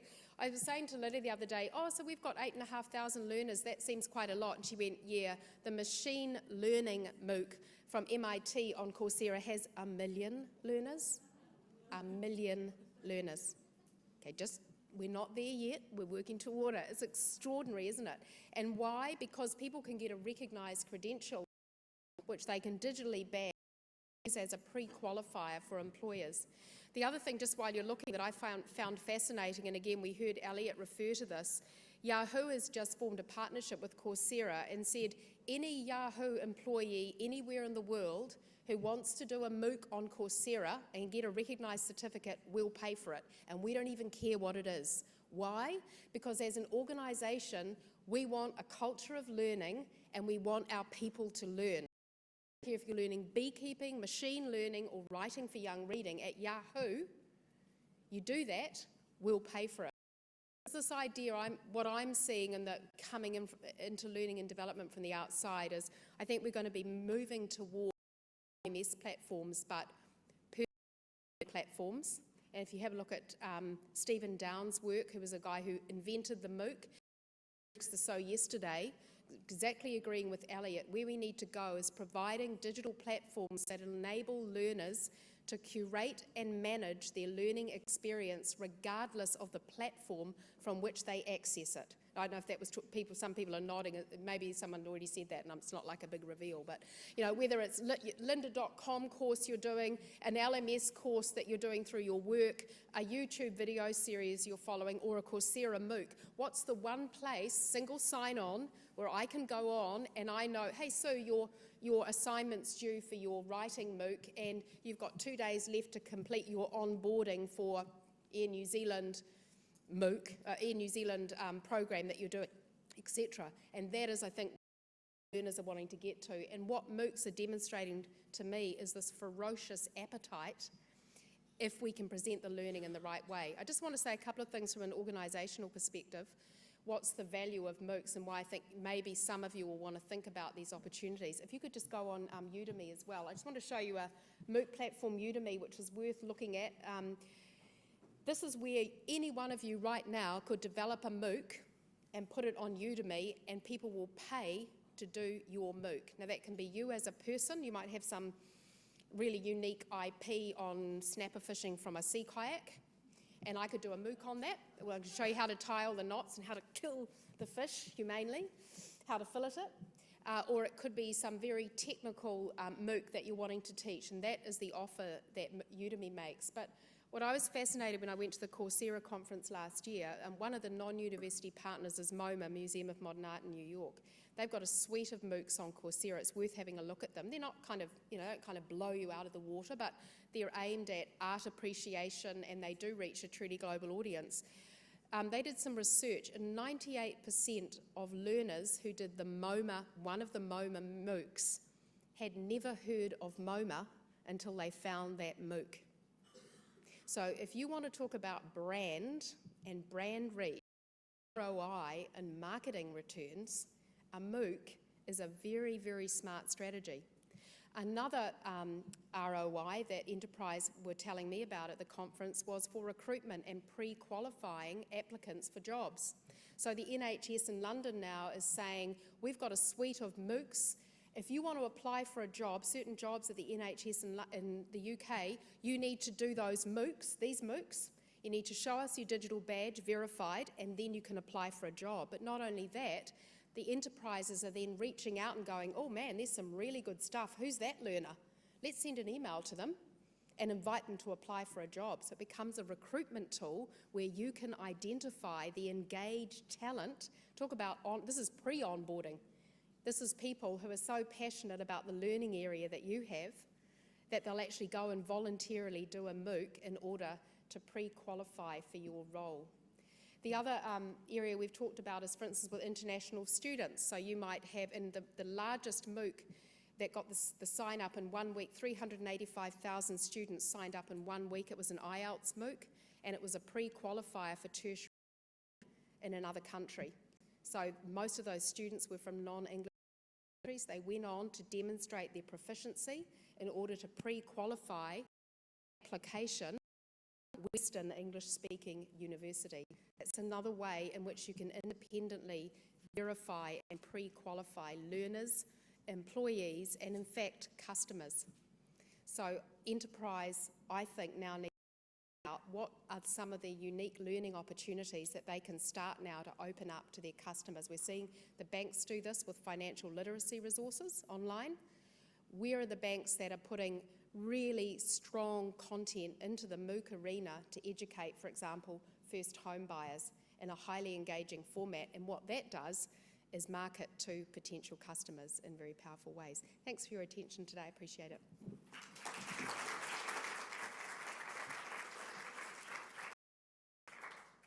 have time for a question or two. Anyone got a question for Sue? Wait for it.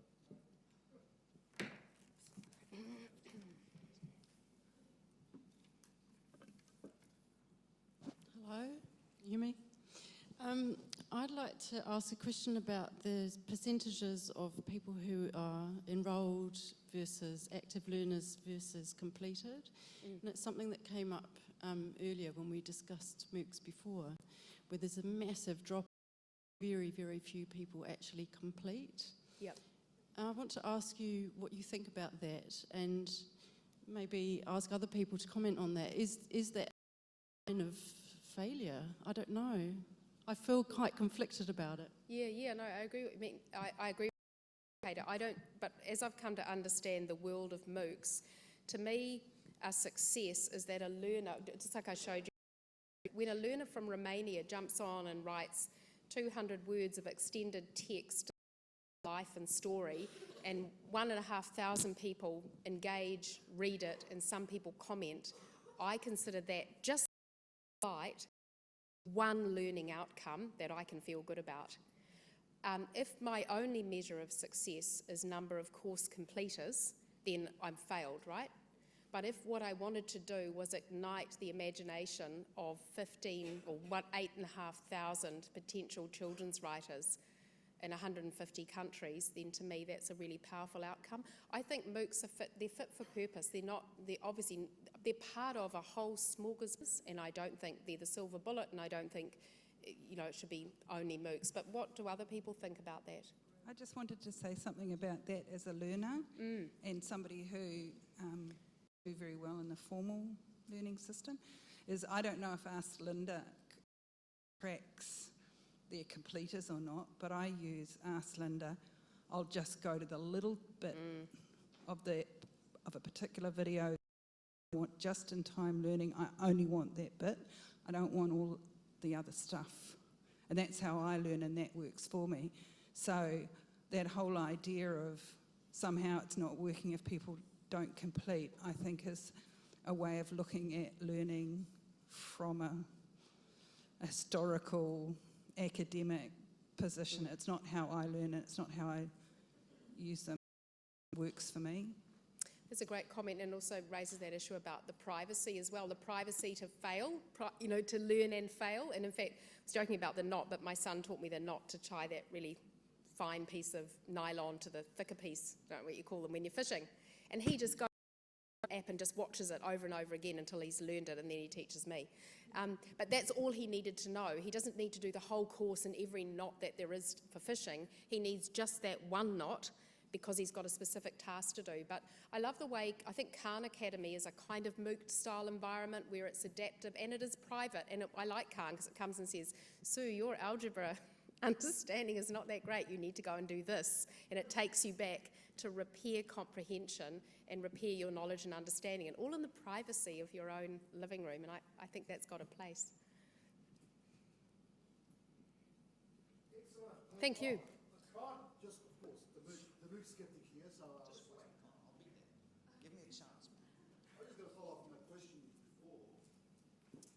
I think the interesting part about the whole MOOC discussion is that it was sold to the world that it was going to open education up to the underprivileged. It was sold to the world it was going to open up education to those people who couldn't access it easy. So, the people in third world countries. What we see from all the stats is that, in your stats too, about 38% have got some form of qualification. Given that the philosophy around MOOC was to open up education to those who couldn't access it, the way I see it is a bit like those people who go to the gym. It's always the people that are going to be fit are the ones that are going to tell you go back to the gym. The ones that are not fit will never take up the gym offer. And I think even Sebastian Theron himself said that they're finding that the people that are doing the MOOCs are the ones who've got 1, 2 or 3 degrees, because they're in that mode of learning and education. Do you have any views on that, about how the philosophy is not matching what we're seeing? Yeah, so one of the reasons that Coursera really like the Commonwealth Education Trust, percent of the learners on the teaching MOOCs are from developing countries.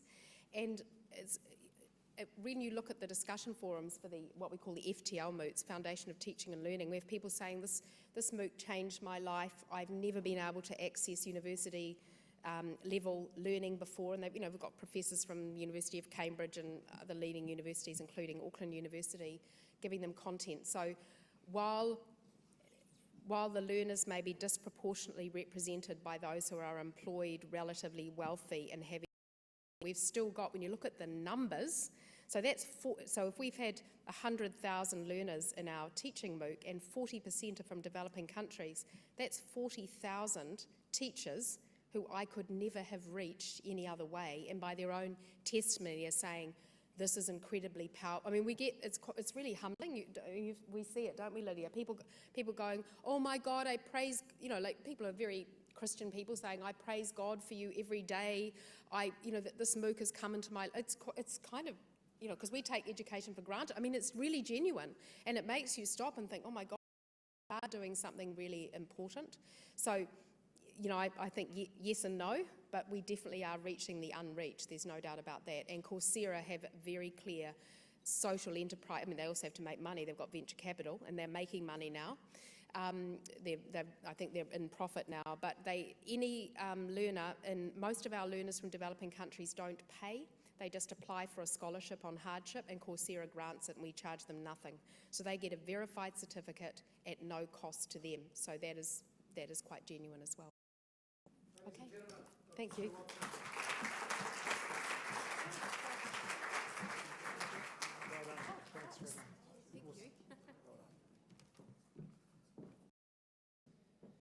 Okay, thanks very much for your passion and enthusiasm. Great stuff.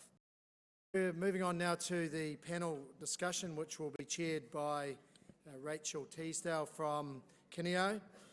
Rachel has been with Kineo as a solution consultant for 3 years in institutional learning in the past and as a teacher. Something you won't know about Rachel is that she's into rugby big time and looking forward to the World Cup coming up shortly in the UK. Order of priority that she would like to see take out that we have.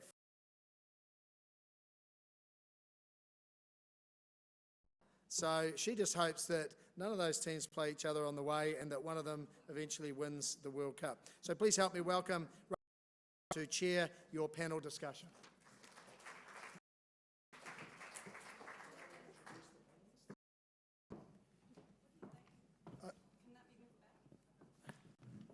Or either side of it. I'll just our panellists are so that your questions can be directed, and Rachel's going to also put some questions to you as well. Justin, we have Con, Nigel, Susan, Tina, Lorna, Marwick from Bloom, who also runs a business called EduTech and represents Bloom in the South Island. So those are your panellists, ladies and gentlemen. As they come forward, please help me welcome them.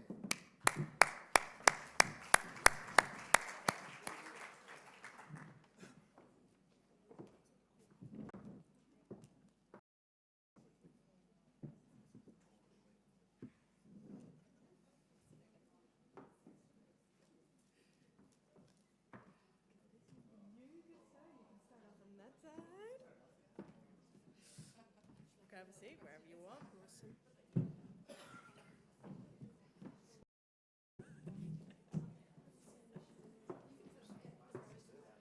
Huh? Yep.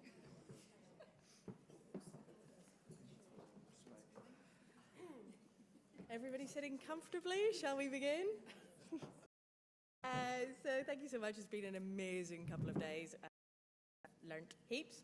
And it's not very often that you get a chance to ask such wonderful people a question, so I thought I'd kick off with one of my own. And my question is, what transformational learning have you heard, and what made it so special?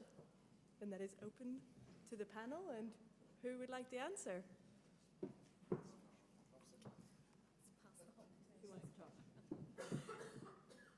He's feeling good. You've got a grabby hand. Is it what? Yes, it is. Sorry. I just pick up from the last presentation. The first MOOC I ever did blew me away. Not because it was brilliant. It was neat and tidy. It was actually quite messy, and some of the content looked like it had been thrown together very, very quickly. But it was the experience of being part of that big, quality, interesting community. And I actually bumped into someone I knew very well who was in a discussion forum. And then I realized I was somebody I actually knew, which was extraordinary experience. So that whole idea of engaging globally with people who have a common interest, sometimes very passionate, sometimes less passionate, but nevertheless an interest, pleased and humbled and astonished by it. So that was a great, I think it was a great experience, and I did finish the MOOC. I completed it. So I felt good about that, because I'm not a good completer finisher. I'm a great starter offer and get enthusiastic for 5-minuter, but I actually completed it. Anybody else? My one was probably, I don't know how many years ago, but when I first discovered LinkedIn, so I started doing it, and then got into all the sort of the forums and the groups and things like that, and that just reopened my world, if you like, after coming from formalised study, etc. And then, yeah, just the groups, LinkedIn groups, and same global ideas, concepts. Yeah, awesome, transformative.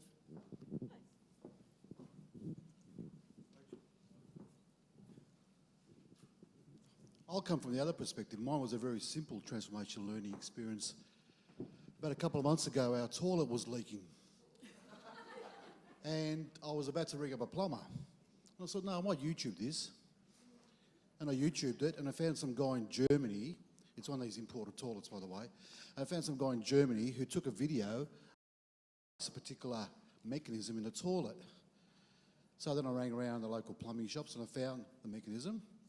So I actually bookmarked the video and went back and saw it again and with the mechanism in hand and got my iPad next to the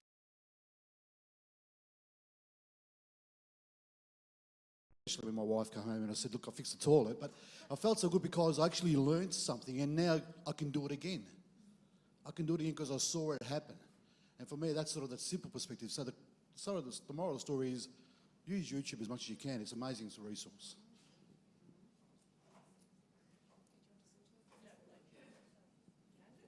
Actually, yeah, just from another angle, really, as an observer, because for me, in terms of something special that's sort of happened, and we've got a course on actually transitioning clinicians into leadership.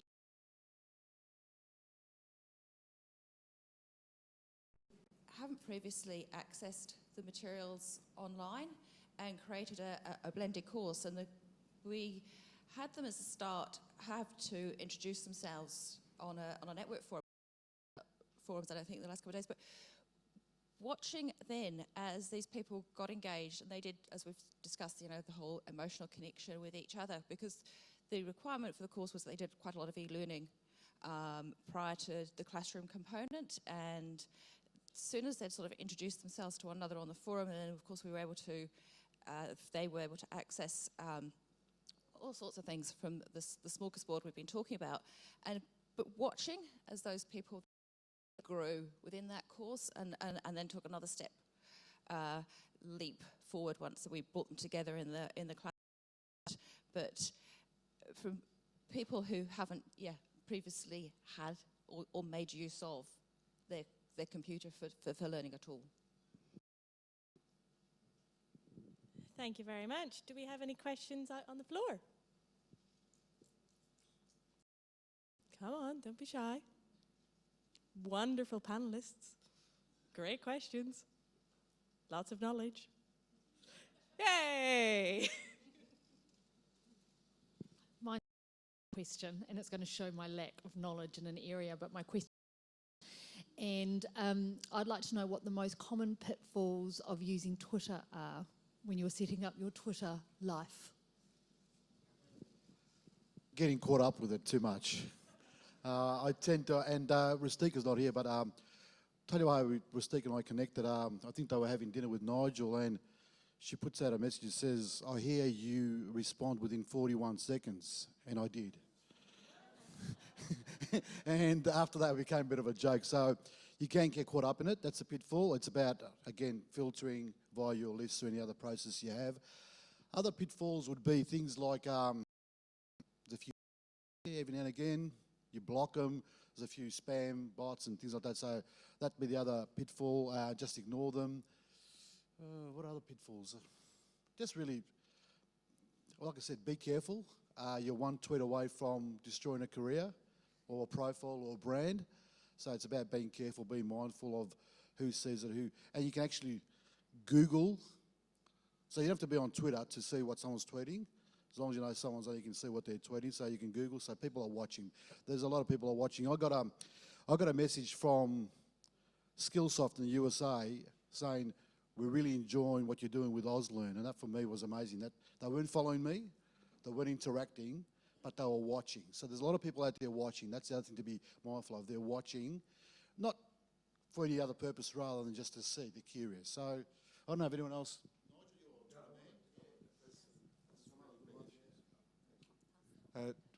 When Paris Hilton tweeted it after Nelson Mandela died, and her tweet was something like, "Oh, I'm sad that Nelson Mandela's died. I just loved his 'I had a dream' speech." And then she deleted it about 10 minutes later, but the damage was done. For me, there's a real danger. It's like the press return button on an email. You can react very quickly, particularly if someone is being aggressive, and you get yourself into a war on Twitter. It's not a place to be. It's really horrible. Twitter is actually not a very nice place in many ways. There are a lot of people who take the opportunity to pull people down and say some horrible things, and there have been some terrible examples. I think a female British athlete did a Q&A on, and all she got was comments from men about her body, and they had to stop it within about 5 minutes because it was really hideous. So, you know, just be careful what you put yourself up to.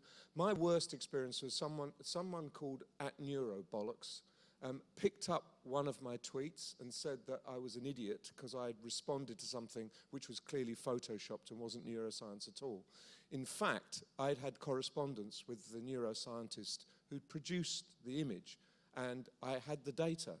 So I should have just said, you know, think before you know, have you actually investigated this @NeuroBollocks?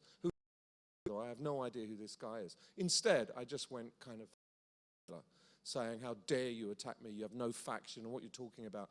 And that started, and I did say, I confess, I did say, you're just a troll, which he was not. And I got friends kind of came immediately and said, Nigel, back off here. Stop it. Just nothing more. Walk away. You're getting yourself in deep water. And indeed I was. This all happens so fast, you know. Gone, gone, gone, gone, back, back, back, back. In come other people. And then you're suddenly in the middle of something very, very nasty. So I learnt my lesson, and I will never, ever do that again. I never respond now. If someone says something, I maybe put one little factual correction. I don't enter into wars and debate. I only say positive things about people. I really am not going to use Twitter as my kind of alter ego to be the big guy battering people who, you know, who can't defend themselves. But there is, don't be too naive about that world out there. And there are many people who hide behind anonymity, and I wish they wouldn't. And Twitter should do more to take those people out. Now, they argue freedom of expression and sometimes good things, and some people have to. I understand, I do see their point of view, but I also see the danger of someone hiding behind a smoke screen to do horrible things. And I don't want to be one of those people. And I don't advise anyone here to be one of those people. Thank you very much. That's some very sage advice. Do we have any other questions?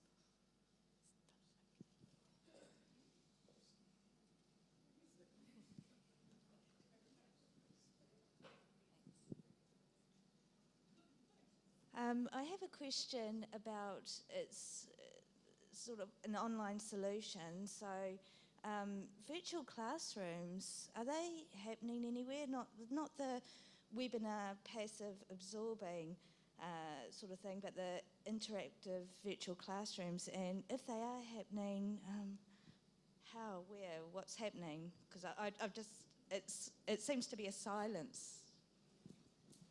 I can give you a bit of information on that. Yes, they certainly are happening. I can think of examples, as I spoke briefly about earlier on in Canada with the heavy engineering apprentices who are actually using or working through their qualifications in a virtual classroom that's been set up, and I'm more than happy to give you specific case study in relation to that.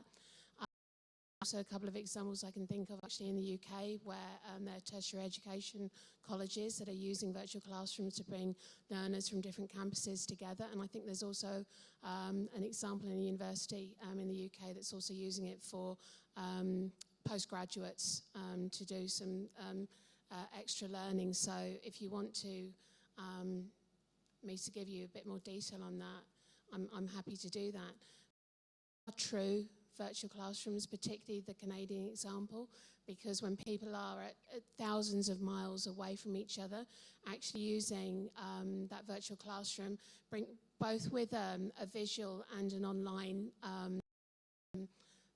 place for people to actually connect through forums and through, as I say, through forums, through visual connection, and using various aspects of an LMS also to share information.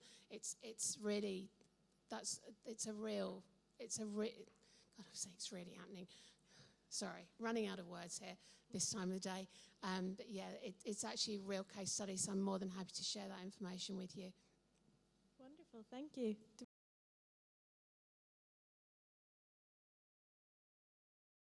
Tina?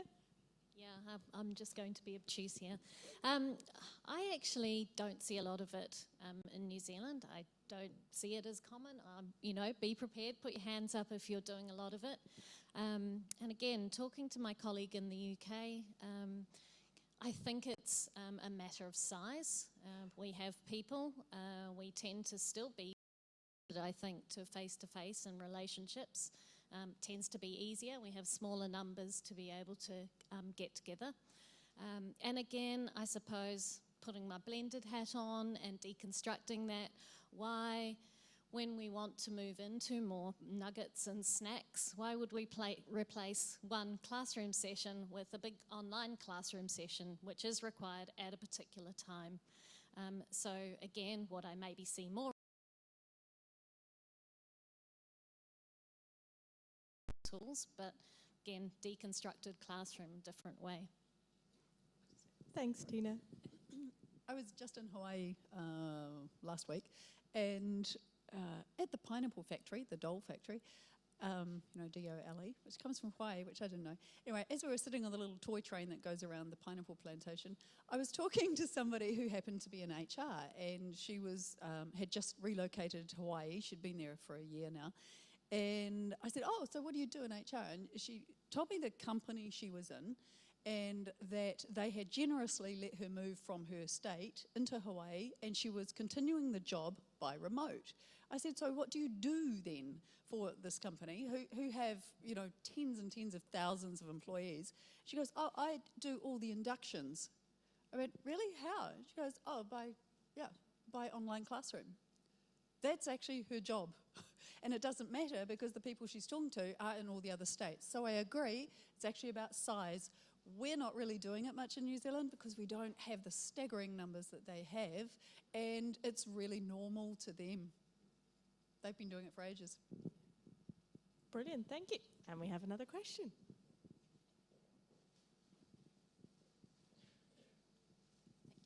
I'm being a bit cheeky here. Hopefully this is going to save me the 6 phone calls or 6 emails. I have just recently joined the New Zealand Institute of Education, which is a private training college. It's got about 300-400 students, so it's quite small. I'm the only person within the organisation with expertise in digital learning. What I want to know from the experts is, I've walked into this college. I want to get them engaged with blended learning, and I'm really keen to know what your opinion is in terms of what you think it would be, what would be achievable for me within, say, the first 12 months, bearing in mind I'm the only resource with knowledge within the organisation. It's keeping me awake at. That is a great question. So I've got a microphone. I'll just do a very quick one. Get them all in digital communities, get them all sharing insights, just get them all online and get them all talking to each other. And even if it's the small 400 group, once you've built up that head of steam, it's very easy to begin to argue for extending it. But even though they're there every day, they're pretty lonely and isolated without that. So I would go there to start, and it's very easy to do, and they'll probably jump at it.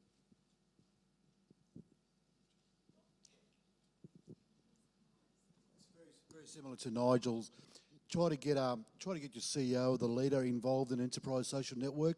You find that when a CEO or leader of an organisation speaks on a network, well, staff will listen and they want to interact, especially when they're genuine, and they want to interact with staff and they're looking for ideas. I remember hearing a story about the IBM CEO who was going to go to a convention, talk about what IBM, and he went on the enterprise social network and said, guys, I can't write to all you thousands and thousands. What are we doing? And in a matter of hours, he was able to get in across IBM, which would have taken him days to collate. So similar to your situation, get a champion, get a head of learning or head of your area involved, get them to put some videos or just some commentary out there and get people interacting like Nigel said, and you'll get it happening soon. And just also to add to that as well, actually see if you can find champions throughout the organisation that are actually interested in their own learning. And you know what it's like when you're actually looking at that kind of cultural change. You know the people that are your unofficial influencers, talking to those people, getting them engaged, finding what their leverage is, and actually get them involved in the social learning tools themselves and see what they want, because they'll also have that finger for the other people to actually know within their own groups what they particularly want, and then that's going to enable you to potentially get them to help you build the forums, to actually get them to get involved, whether it's Moodle or whatever it is, to actually build some basic instances around learning. So get them to actually work as a champion group across the organisation, and then that's going to back up whatever interaction you have at CEO level as well. Yeah, and I'd, add the same thing, get your leadership involved, get your champions. And I heard something at a conference which was, just pilot, just try some stuff and pick 5 or 6, get the low-hanging fruit.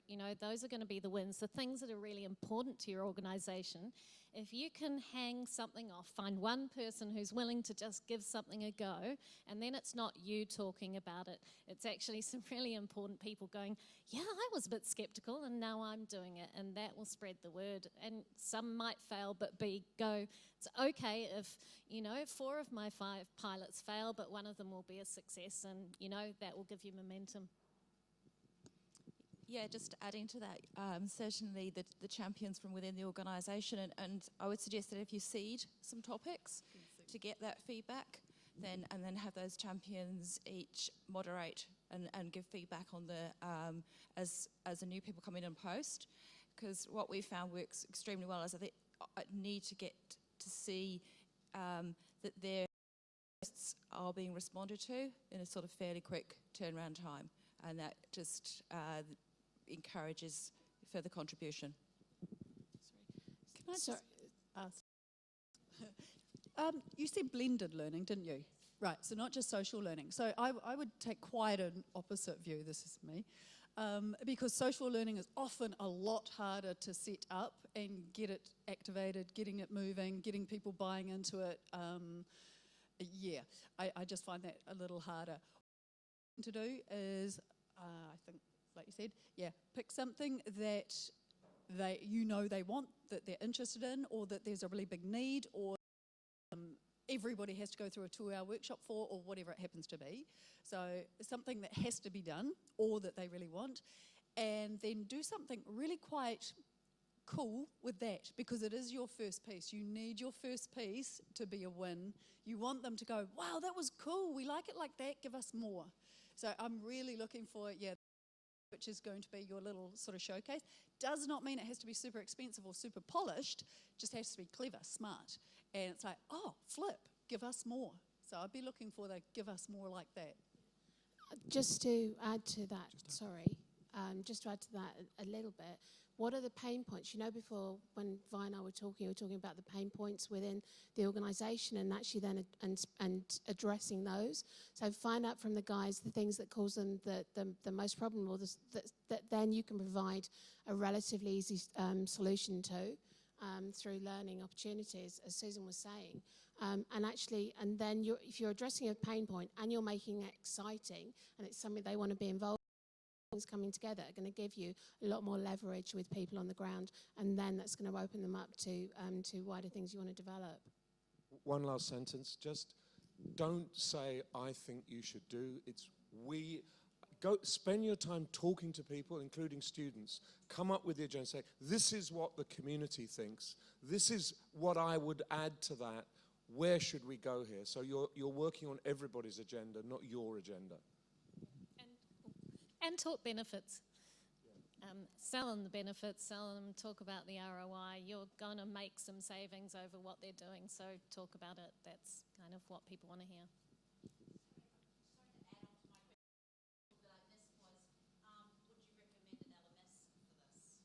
Absolutely. I'd love your opinion on this, because I set up UB Online from scratch and have gone through this entire process, and I really, really appreciate your comment. You reinforce, I think, a lot of what we are believing we need to do, which is great. But this is a new organisation, I have a new opportunity, and now I'm thinking, is there some other way I can do it? Look, you can, you know, technology is just the enabler. And I've had a client who did a really massive blended program and had no LMS. It can be done.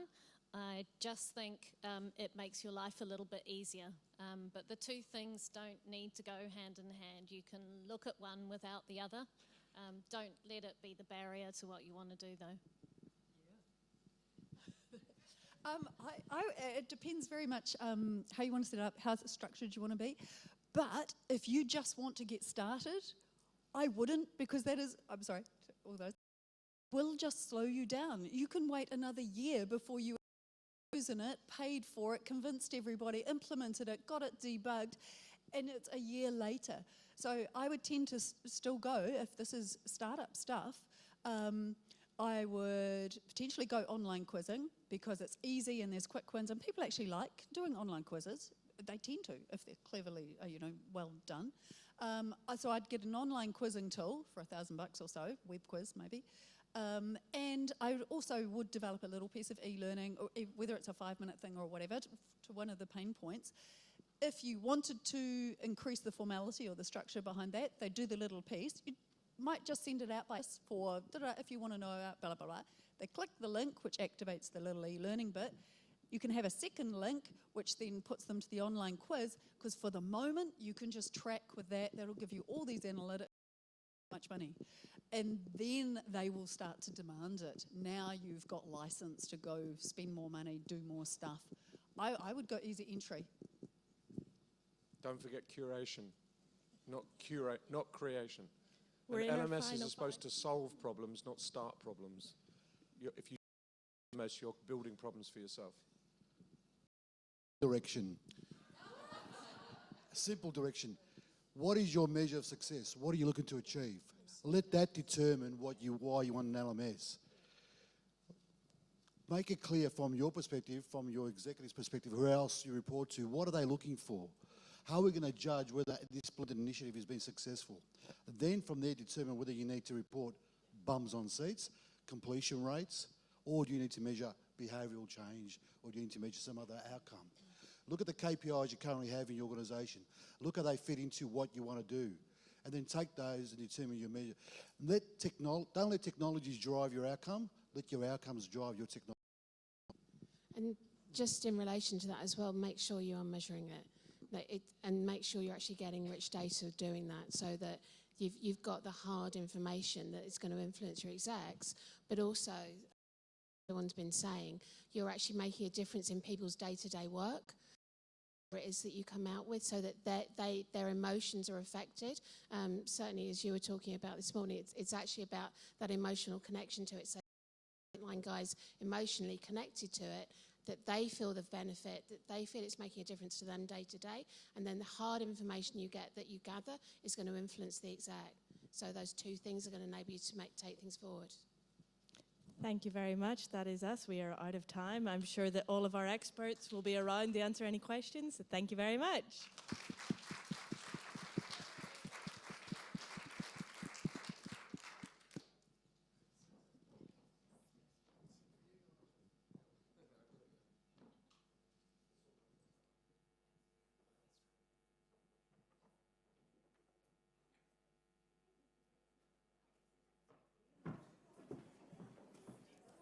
Okay, well done, hanging in there amazingly well. So congratulations and some great questions there. So we come to the final thing on our agenda, which is some closing comments from Nigel. And if you have been motivated to do one thing, I urge you to follow Nigel and Con on Twitter over the next couple of months, because it'll be very interesting as the Ashes series unfolds in England. Game 3, we're on the eve of Game 3, and it's quite interesting to note that Nigel will be spending most of August where Con lives as well, so goodness me, could be all on. So get on Twitter and follow them both. And now some closing comments from Nigel. Mike, I didn't bring the mic. I'll live without it. Sorry, it's my fault. I should have gone to get it. Oh, I could take. Yeah, I'll use a stick mic. I'm happy with stick mic. Why isn't this working?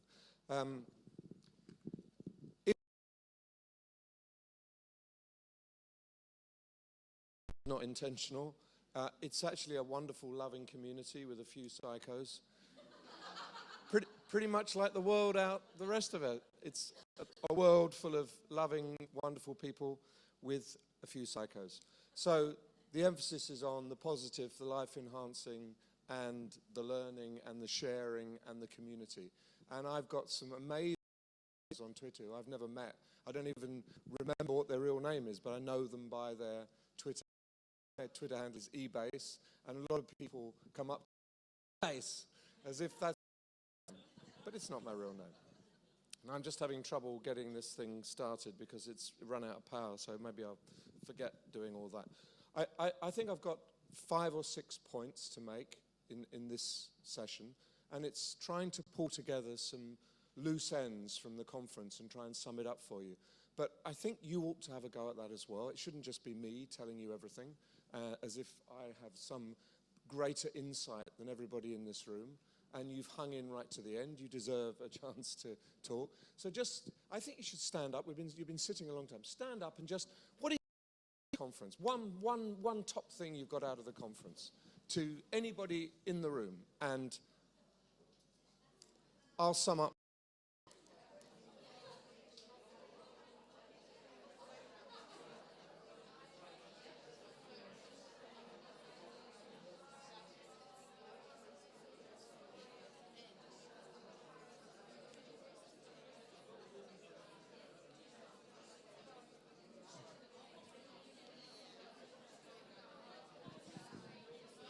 Radio mic. Oh, I didn't bring my phone with me. I was actually going to see about your laptop. Oh, right. Yeah, it's the battery's dead, so it's just charging. Okay, right. So I don't think there's anything we can do about that. It's just got to wait. It's got enough charge to be able to boot it. Oh, that's annoying. It was at 10%. Somewhere it's disappeared all on its own. Do you want me to grab your old help? Yeah. Okay. You've got 2 to I've got 2. Sorry.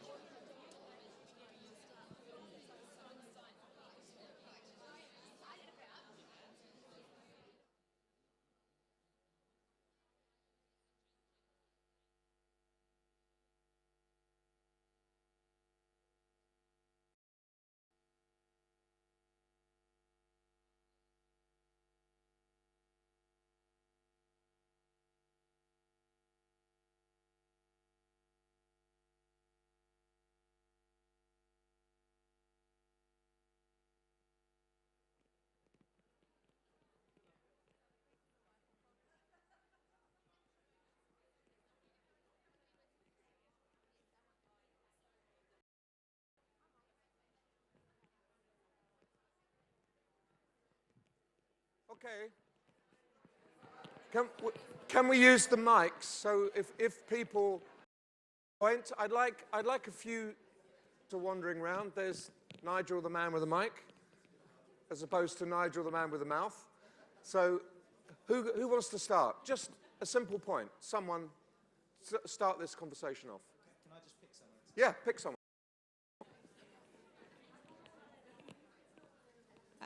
We were talking about, Caitlin was talking about something new and the risk of it failing and, just being aware of that.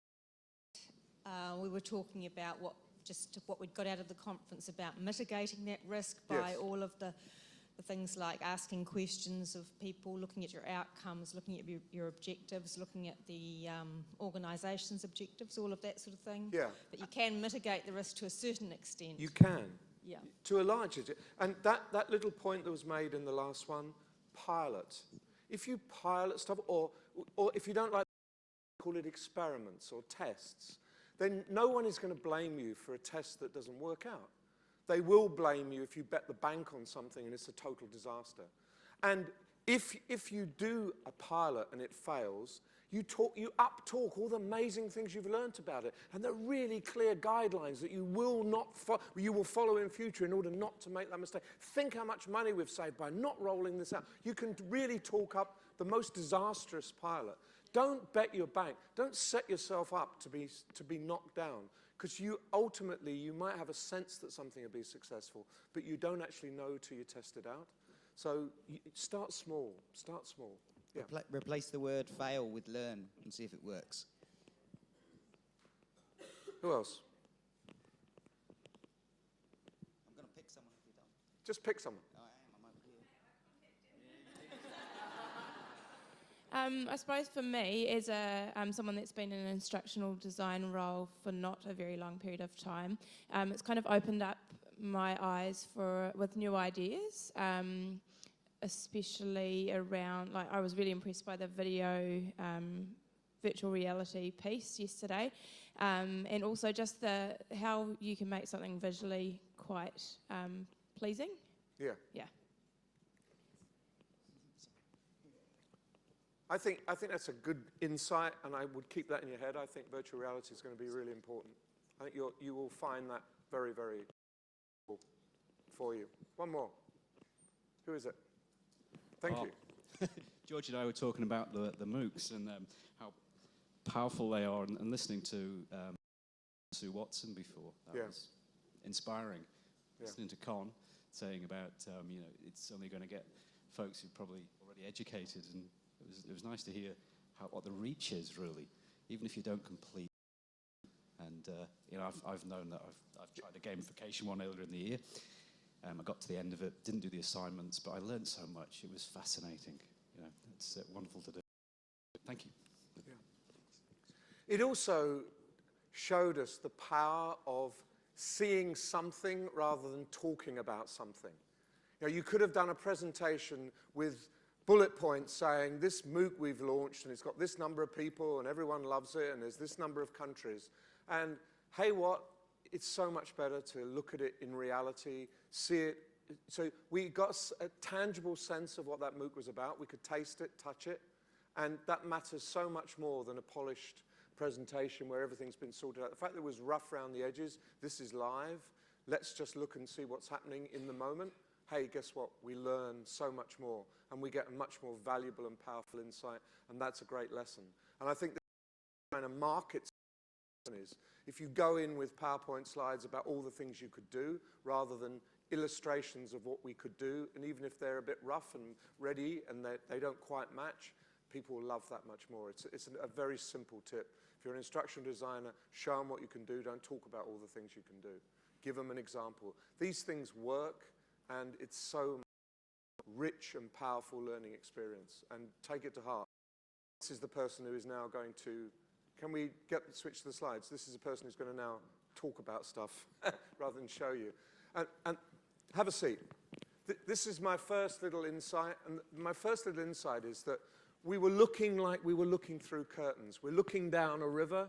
There's a lot going on that we can't see, but that doesn't make the experience any less rich. So we had a narrow focus in some ways, but we had a really deep focus. So I don't care about that. I think when you try and make conferences where you do a checklist, we must include that, we must include that, we must include that, you often lose the kind of personal, and you lose the insights of what people are really doing in the real world, as opposed to all the potential stuff we could have done. So great.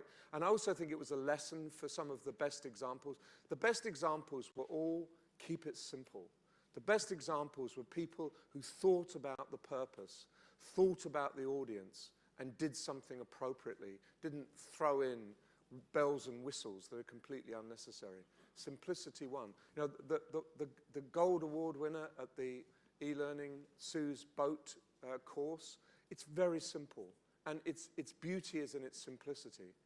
And you could say, well, you know, it could have done this and it could have done that. Yeah, you could have had a virtual reality boat and you could have been, you know, sailing down a real river or in a real harbour. What would that have added? Cost. It wouldn't have added anything in terms of benefit. And it's such an obviously fit-for-purpose course, and that's why it won a gold award. These things are important. So, you know, you add the maximum amount of complexity or the minimum amount of complexity needed to cover what you need to cover, and you don't go any further than that, even if you can. And in that lesson, there's stuff we can do. There's much more we can do. The key and the insight is to know when to stop, not to know when to continue. And I think we saw a lot of that. So, this point, you know, that I really think that we're going to be playing for space and our existence. Yet again, we go through these kind of waves of having to re-justify our existence in organizations and with organizations. Being relevant is a massive issue, and I think there are good signs that a lot of people are grasping the need to rethink in order to remain relevant and to be more pragmatic and to think again about the tools and techniques that they use in order to keep aligned with expectations. And increasingly, as I said to you before, the expectations are out there. They're what people do in the real world on their phones and tablets and the way they interact in organizations.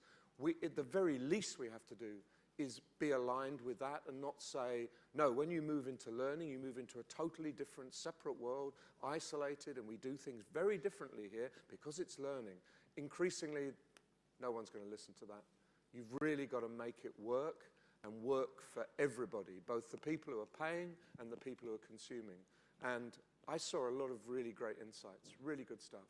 So, you know, this is Marshall Goldsmith. We've been talking about Marshall, so I love this book cover. I never talk about the book, I just talk about the cover. The point is that we are at a point, and there's a bit of a stretch to get to the next point. But once you're on that ladder, it goes up and up and up and up. And it's worth the stretch. And that's the metaphor. What got you here won't necessarily get you there. It got you a long way, but just because it got you here, don't think this will last me for the rest of my career. There's a bit of stretch, a bit of research, and good for coming, because everyone who came here has got a bit of personal development. And I've learned a lot. I've learned about apps that I didn't know anything about before, that I'll go and explore. Got some insights into really good ideas around materials creation, generation. Remember that. Use the learning. Reach up, grab the next bit of the ladder and keep moving on. And this is an insight from Ben Betts. Ben was he opened the, whatever it's called, Australian Training and Development Conference a few weeks ago. Ben is based in Oxford in the UK, runs something called Curator, which is, this is interesting. Ben started off with a gamified student learning experience, exactly the same platform he's now selling as a MOOC platform, because he was having not much luck selling it as one thing. It's actually working really well as a MOOC platform, so he's suddenly become Mr. And it happens a lot. The world out there tell you what you've got. You don't necessarily know what you've got or how good you are at what you've got. But Ben's insight from last year, it's no longer about the perfect content or the perfect course. It's about the journey. And I think that's a really profound point. It's about the environment. It's about the people we meet. And if it's a great journey, we're put up with imperfect content or an imperfect learning program. The journey has to be first rate, and we should spend a lot more time thinking about all the bits that wrap around and make the journey, and not just get obsessed with the narrow focus of the course itself. And I'll come and talk to you about that a little later at the end as well. Oh, we go, sorry. Landing an A380 at Heathrow. It's amazing. That is the cockpit of an A380, the biggest plane in the world. It's really small cockpit. There's room for 2 pilots, and there's a little bit of room at. But that is an A380. See where that arrow's pointing? This is where it's pointing. If you can see that, little bit of looks like a Microsoft Games controller is all you have to control an A380. That is it. You go left and right, up and down. That's how you take off. That's how you land an A380. A little bit of plastic with a red button there on the right, just like the Microsoft Games controller. That is your entire contact with everything in the plane, all the plane systems. One bit of plastic that moves in different directions. And the pilot grips onto that for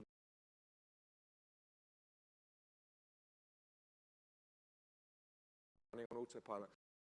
Excuse me. I shouldn't have done that. I'm sorry. I should have warned you. It's like the cannon, yes. That's the 5 o'clock cannon. No, it's the 4:30 cannon. The world is becoming gamified. The relationship between reality and our grip on reality is becoming virtual, even in an aeroplane. And that's an part of the second machine age. Recognize that. So all this stuff about the real world and the virtual world, and the two, they're just coming together. They over one another. And we will see university in a building doing stuff virtually because they prefer it, not because they have no alternative. So it's becoming much more complex. And the whole issue of the learning you choose and why you choose it is becoming more complex. So we're not in a kind of, we have to do it this way because that is the best because of the nature of the world and because people choose it. So in many ways, there's a richness now in learning which is going right along your direction. It's becoming more and more exciting, more and more compelling, and more natural, not a kind of failure to do it any other way. Therefore, we'll pick up the pieces and try and do virtually something that's almost as good. This is the first choice, often first choice learning. That is why Donald Clark says that when he wants to get his son down from his bedroom to dinner, he tweets him or sends him a text message because he's bellowing or banging on the door, because he's often got headphones on, he can't hear anything. He's wrapped up in a world of his own, but he will respond to a text message. So this is Donald Clark sits with his 2 sons and his wife, all messaging each other in the same room. Is that a sign of the world gone completely mad? In some ways it is. But on the other hand, go with the flow. The world is changing around us, and we've just got to get used to that. And I think that's good. It's not bad. It's not something to panic about. The next insight from a lot of the things that you showed was this was an art display at the Barbican. It was a 1.5-minute installation. Basically, set off the coloured smokes, walk away. That's it. That's the art. Now, the point is that all that required were those coloured flares and wind. Everything else came out. And it was amazing because the colours all swirled together. The wind picked them up. They turned into different colours. They swirled over the audience. They swirled away. But the basic structure is incredibly simple. And that's a good metaphor for me. A lot of what you were describing was incredibly simple. Just little things, but it's the way they come together and the context, that external stuff that you can't control, but which is absolutely vital. In this case, the wind makes it special, makes it really rich, makes it compelling, makes it interesting. So, I really think that the days of the huge and the complex and the mega are coming down to small bites that can be redefined and aligned depending on need. And you know, that writer's course, there's rich there that if I were the Commonwealth Education Trust, I would put some of those little 4-minute videos and say, want some help with? Here's an insight, 4-minute video. Want to know about publishing? Hey, here's a 6-minute video. Construct it, as well as saying there's also a coherent course which takes you through the flow. Already you can see that these things are made up of little bits. They're not organically, much of this world that we live in, of these little software appified. There's this quote here, I quite like this quote, and it's Matthew McGregor, so ex-senior digital advisor to Ed Miliband. Who's ever heard of Ed Miliband? He was the leader of the Labour Party in the UK, who got well in the last election, so goodbye Ed, and probably goodbye Matthew. But he said this in Wired in 2014. People often wonder what the next big thing is, but it's actually lots of small things. And I should have stopped it there, really, because he's then talking about mobilizing supporters and sharing a message. There's lots of really important insights there in learning that he did. He was a really good digital advisor. He understands how to mobilize out there. But that people often wonder what the next big thing is, but it's actually lots of small things. I absolutely agree with that. We are not going to see these massive, great big pieces of software. We're going to see little apps that plug together. API is the name of the game. Plug stuff together. Make big things out of small things. Because you can unplug, reconnect as the world changes and as your needs change. And you'll find that if you look at a great big piece of e-learning, it's made up of assets.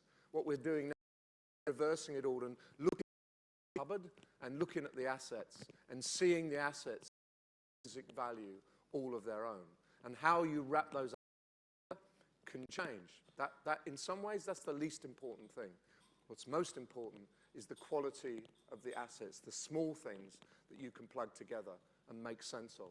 So I think this is great stuff, and you get it.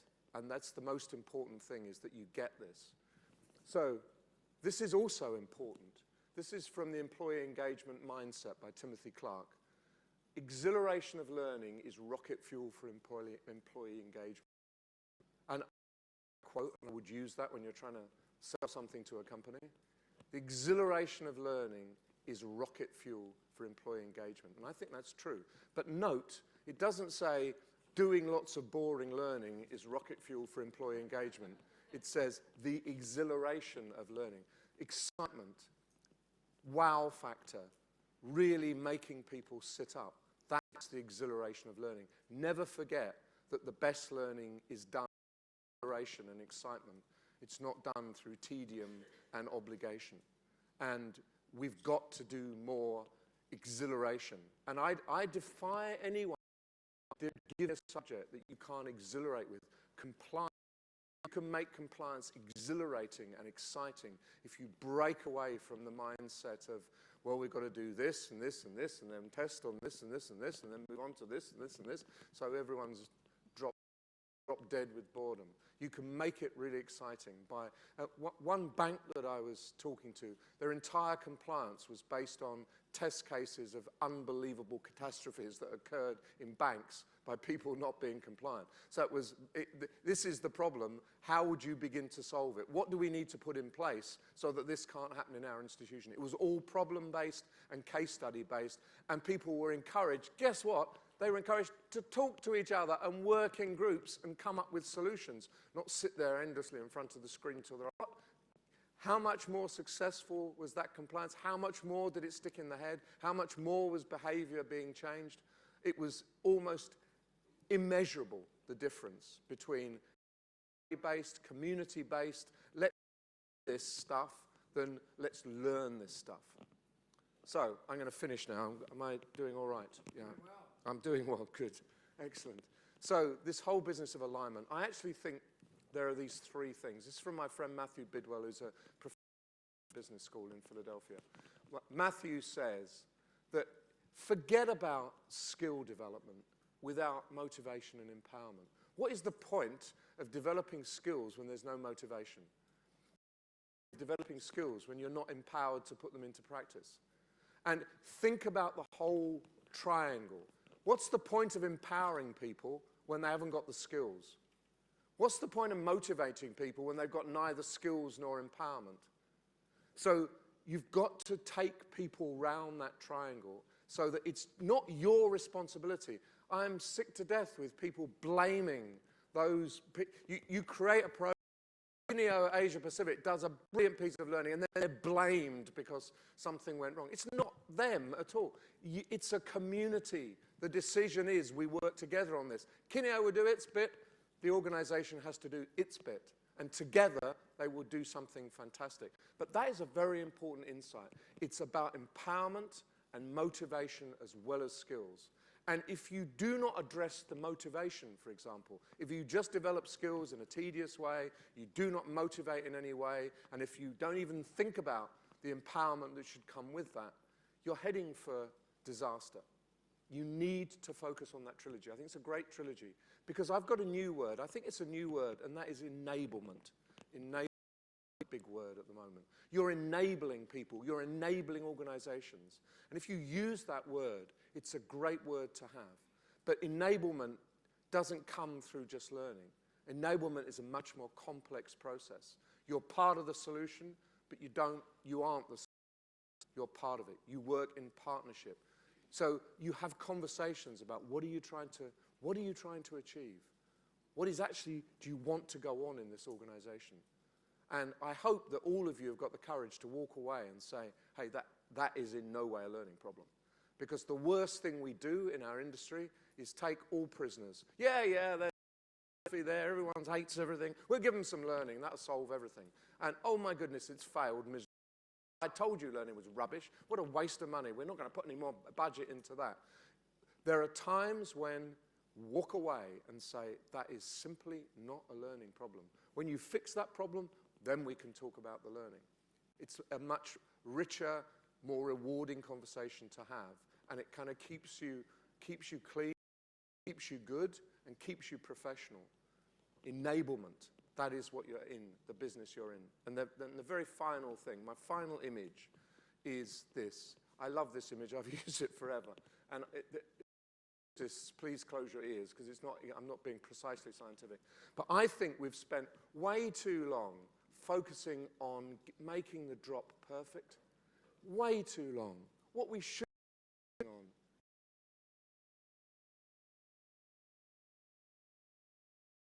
here that gets you a bigger ripple there works well. Because at the end of the day, we should be judged on, not on the nature of the beast.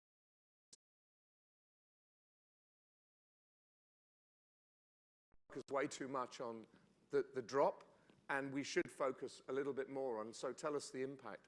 Let's hear some learners. Let's see the evidence that this is actually good and works and is successful. We kind of, and we maybe shouldn't. And I run the learning, I'm the chairman of the learning by Skype if they're not in the country, or face-to-face. And that's one of the questions we go on and on. Where's the evidence? Show us it's working. Don't just tell us it's working. Don't tell us everyone loved it. And don't give us a wretched Kirkpatrick level 1 response saying 95% of people liked or very much liked this piece of learning. We don't care about that at all. We really don't care about that. We care about this. And that's where I want to leave you. You think about it too, because that's the best stuff that you can possibly do. Done. Thank you.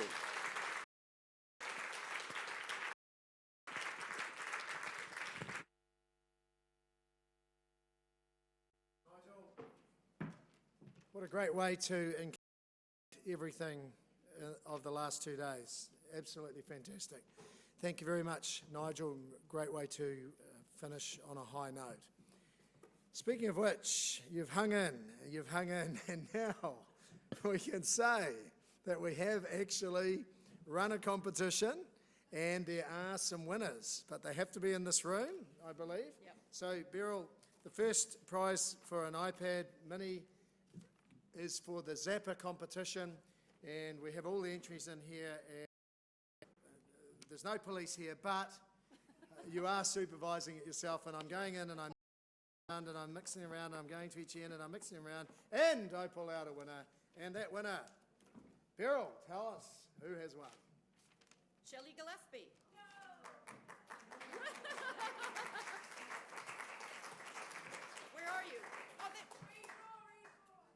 Is she not here? Shelley's not here. Really? Oh. Okay, that was a criteria. Drum rolls, please. Okay, don't tell her, don't tell her. Okay, we have another punter.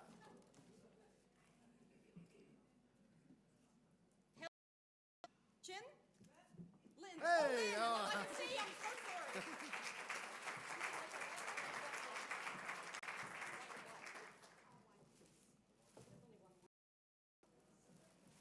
you go. Congratulations. Awesome, awesome, awesome. All right. Good work. We Okay, have now. 2 survey winners. Nicola Giles. Yes!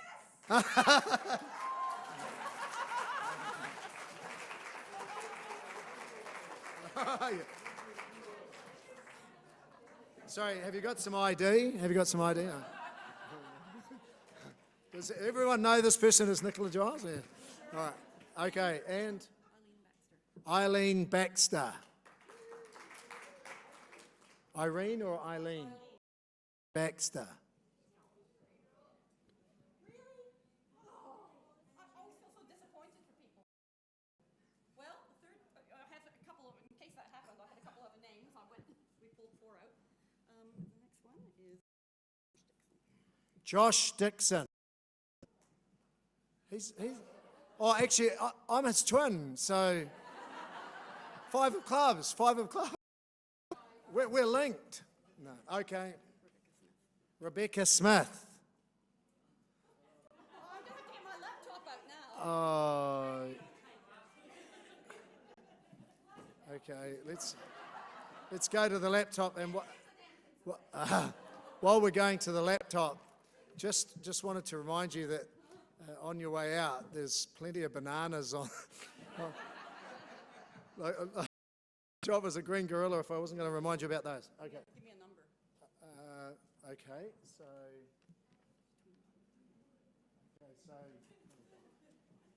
Okay, thank you. Penny Claridge? Oh my God! Oh my God!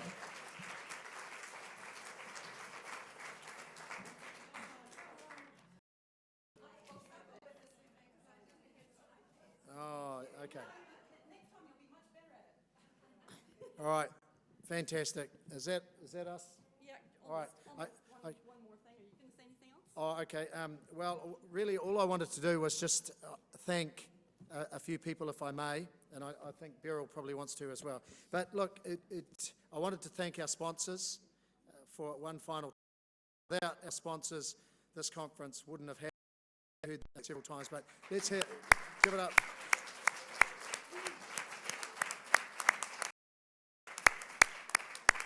I wanted to also compliment Tapan from Bloom for what he's done over here on the Opportunity Knoxville. Absolutely outstanding, and Opportunity will knock for you, my friend, because I've seen so many people downloading and photos of that. So well done, fantastic.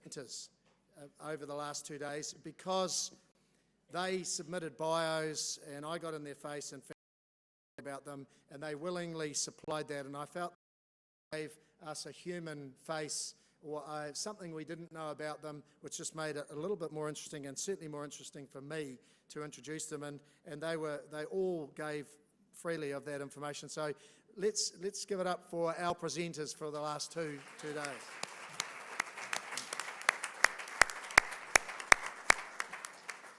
And last but certainly not least, I wanted to congratulate each and every single one of you for getting outside of your comfort zone and making the effort to come along here and find out what's happening in your industry, network and be passionate and enthusiastic about what you're doing.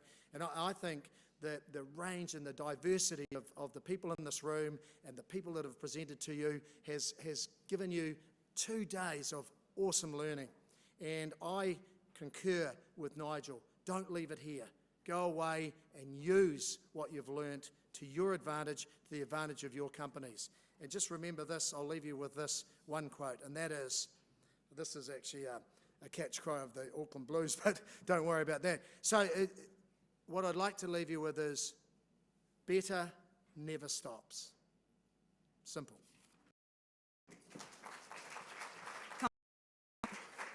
And just before we officially close the conference, I'd just like to ask you to join me in thanking our awesome MC, and I have a little gift for him.